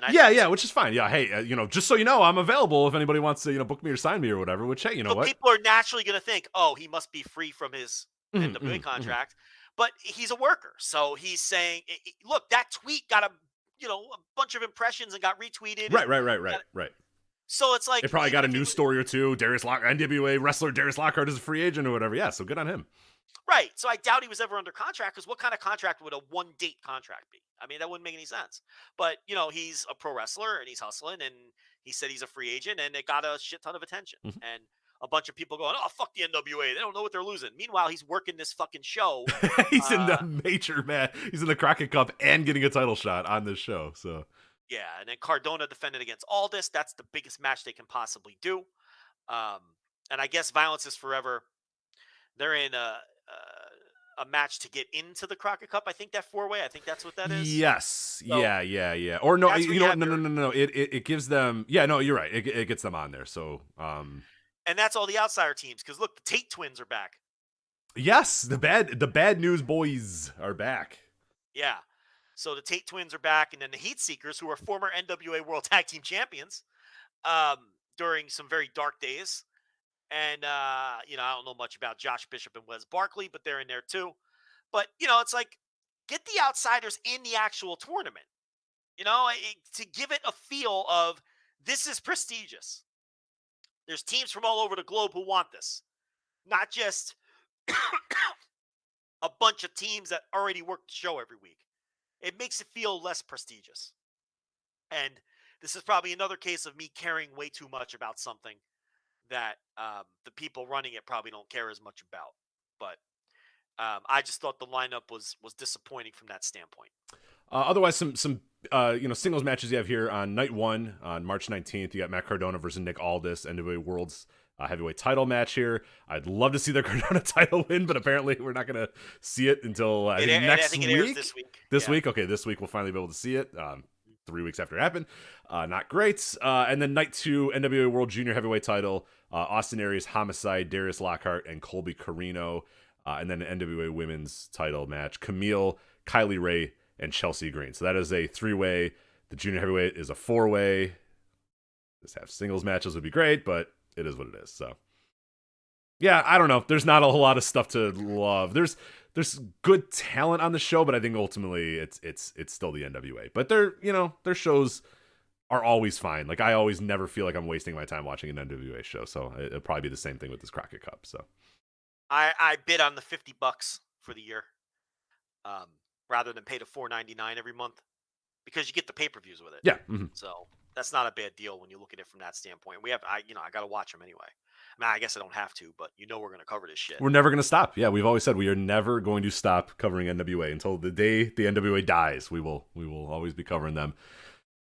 And then finally here, Rev Pro Epic Encounter, that's coming up in May, so we got plenty of time to come up with that, but we did finally get some announcements. Will Ospreay will be facing Minoru Suzuki in the undisputed British Heavyweight title match, Will defending the title against Minoru Suzuki. That came out of nowhere. Huh? It really did, yeah, it really did. Anything else that you've seen announced for this show just yet? Yeah, but you caught me off guard. Because that Ospreay Suzuki match just got announced today. Oh, here, the reason I wanted to, I remember the reason why we want to talk about this.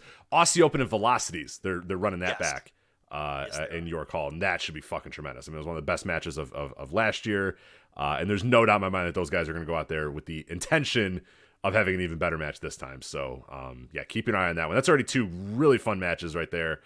Will's been busting his ass. I'm positive he's going to get a good match out of of Minoru Suzuki. And even if he doesn't, Aussie Open Velocities is going to fucking rock. So you got that. There's a great video that for Suzuki Ospreay that's out there already. People should watch that. They're bringing Mysterioso in. He's working Ricky Knight Jr. on March 5th. So Mysterioso's coming in. He's really raised his profile. He's done good work in Dragon Gate. So we're starting to see a lot of now outsiders come, because I don't think UK has any COVID restrictions for travel anymore. Mm-hmm. Like, you can go into the country now without, they're just like, fuck it. Just, we don't care. Just come in. You don't need a negative test or any of that bullshit. So you can see that, there's more outsiders being booked for Rev now. Alex Coughlin versus Kyle Fletcher is on that show on the 5th. Yota Tsuji versus Mark Davis. The Mysterioso match against, who did I say he's wrestling? RKJ. So that's a Robbie X versus Dan Maloney. And then there's some women's matches. Hyann versus Chantel Jordan. And then what else on that show? Luke Jacobs versus Shota Umino. And that's all I see. Because, you got to scroll through fucking Twitter. Yeah, I was doing the same thing. It's like, all right, I'm not going to care. Sorry, guys. Not going to scroll for 25 fucking minutes. And Light Ghost Jim, the two fucking whatever versions of Light Ghost these are, they're getting a tag title shot. Cool. So great. That's such a progress-ass match. It is the most progress-ass match you could possibly. I don't want that. This is Rev Pro. I want people knocking each other's teeth out. I don't want some progress-ass fucking match on my fucking Rev Pro, but no, that's not a bad little show on the 5th. Not at all. So, and then of course, after I scroll through the whole feed, they got one. There is a tweet with the whole card on it. What the fuck? God damn it! Oh no, this is a different card. Never mind.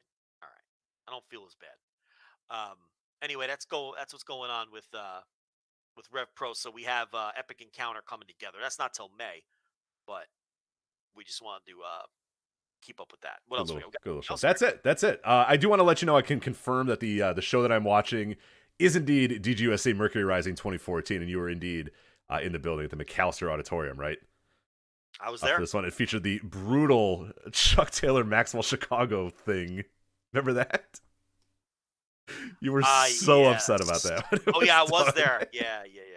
And then it led into, it's one of the worst. It's a terrible show, by the way. It's got 1 rating on Cage Match, a 0, which I don't think it's that bad. But it was pretty brutal. And because that is the match that led to Larry Dallas coming out, and then it bled into some weird Premier Athlete brand versus Biff Busick, Chuck Taylor, and Teddy Hart match with Mr. Money and Larry Dallas. This is definitely the one you went to. Evil Leafs versus Mercedes Martinez is coming up pretty soon as well. But the definitely the lesser of the two, because then I think they did the Chris Hero Masato Tanaka the day before or the day after, and that was better than anything on this show. So I was there. Was that it's the final DGUSA show? I forgot. That's it. Is that true? That's it. Grand opening, grand closing. That's it for DGUSA. So you were there for the final show. I guess so. My memory's fucking shot. Once we go over 3 hours, I'm like, my brain's a fucking cloud. It's fine. When I bring up Mercury Rising 2014 out of nowhere just because it happened to come up with... I have just enough stamina for 3 hours. I know. We should probably sign off because it's getting bad. So I agree. So the demise of Jay Thomas's character, Eddie Lebec, has been claimed to stem from Thomas's comments about Perlman on a radio show. And I already told you what the comment was. It was, you'd be a great actor too if you had to kiss Rhea Perlman. However, Thomas has always denied this and declared that he was referring only to Carla, the character. Okay. So Eddie was reportedly written out of the show because Perlman thought that the pairing, if they were to wed, would make her not part of the people in the bar. So there's a second claim that says Perlman wasn't comfortable with the characters marrying because then Perlman was worried it would ruin the chemistry of the show, I guess, and she wouldn't be seen as one of the bar people if she had a husband and all that shit. But none of that ever came out or was a concern until he made those comments on the radio show. So, and basically to his death, he would always tell people that he regretted that and he meant the character. He didn't mean to insult Perlman, but so that's how Cheers wrote off Eddie Lebec. Yes, I know everyone's been waiting and dying to hear that. We saved John Hernandez, who said he was going to... That was the top of his Google list. We have saved you a Google search. There you go. You now have the facts. You can face the facts on Jay Thomas's unceremonious end to his Cheers run. All right, that is it for the overrun. I got nothing more. All we have left is WrestleMania, and I really don't want to talk about WrestleMania. I don't really give a shit anymore. They're not selling any tickets. Stone Cold Steve Austin, Vince McMahon. There you go. All right. 2-for-1s. They added Vince McMahon, Stone Cold Steve Austin, and they're doing 2-for-1s. So I guess they didn't officially add Vince or Stone. No, none of that's official yet. So yeah, there's no reason to really talk about it yet. But the rumors are Stone Cold Steve Austin will be making his return to the ring against Kevin Owens, and that Vince McMahon will be in a match, I guess, with Pat McAfee. So who knows what's going on there. But right now, night 1, 47,000, night 2, 50,000 for the tickets. It's hard to shit on 50,000. I was gonna say, like, is that bad? Like, I don't know if that is bad. Like, that's pretty. They put more in there last time, and yeah, they put Dave Meltzer reported 93,730 for WrestleMania 32. So they're obviously not there, but No, and at the pace they were moving, they weren't going to get even close to that. Right. So, 2-for-1s, and asking Stone Cold Steve Austin to come out of retirement. I don't know, Rich. I would say getting the people on your roster over might be a way to do this. Might be a better long-term play, but hey, you do you. You do you, Vince. Yep. So, hey, he works out at 3M and he's a genius. So, Vince, why are you such a genius? That was literally one of the questions. It was like, Vince, how have you been so good for so long? Yeah. I'm built different, Pat. One of the questions. It was the questions. Yeah, and then everybody tripped over themselves to say, Vince said he's built different. Hashtag WWE. Fucking idiots. I think that is Vince says he's built different. Crying face emoji, sideways crying face emoji, hashtag WWE. Ha ha ha. That's what it was today. Yep. Fucking, they're all collectively massaging his fucking 75-year-old balls. That's what grapefruits, yeah, the grapefruits, yeah. Yeah. I think that's a perfect way to end the overrun. So that is the end of the overrun. That is it for the flagship. Thank you guys so much. Obviously, Joe will be gone the next 2 weeks. We will see what the flagship will be in his stead, but we'll have that. We'll have Thursday tier reviews. This Sunday, Instant Reaction Live, AEW Revolution. Make sure you are subscribed to $10 tier to be able to listen to that. But anyway, we are out of here. For Joe, I'm Rich. We'll talk to you next time on the flagship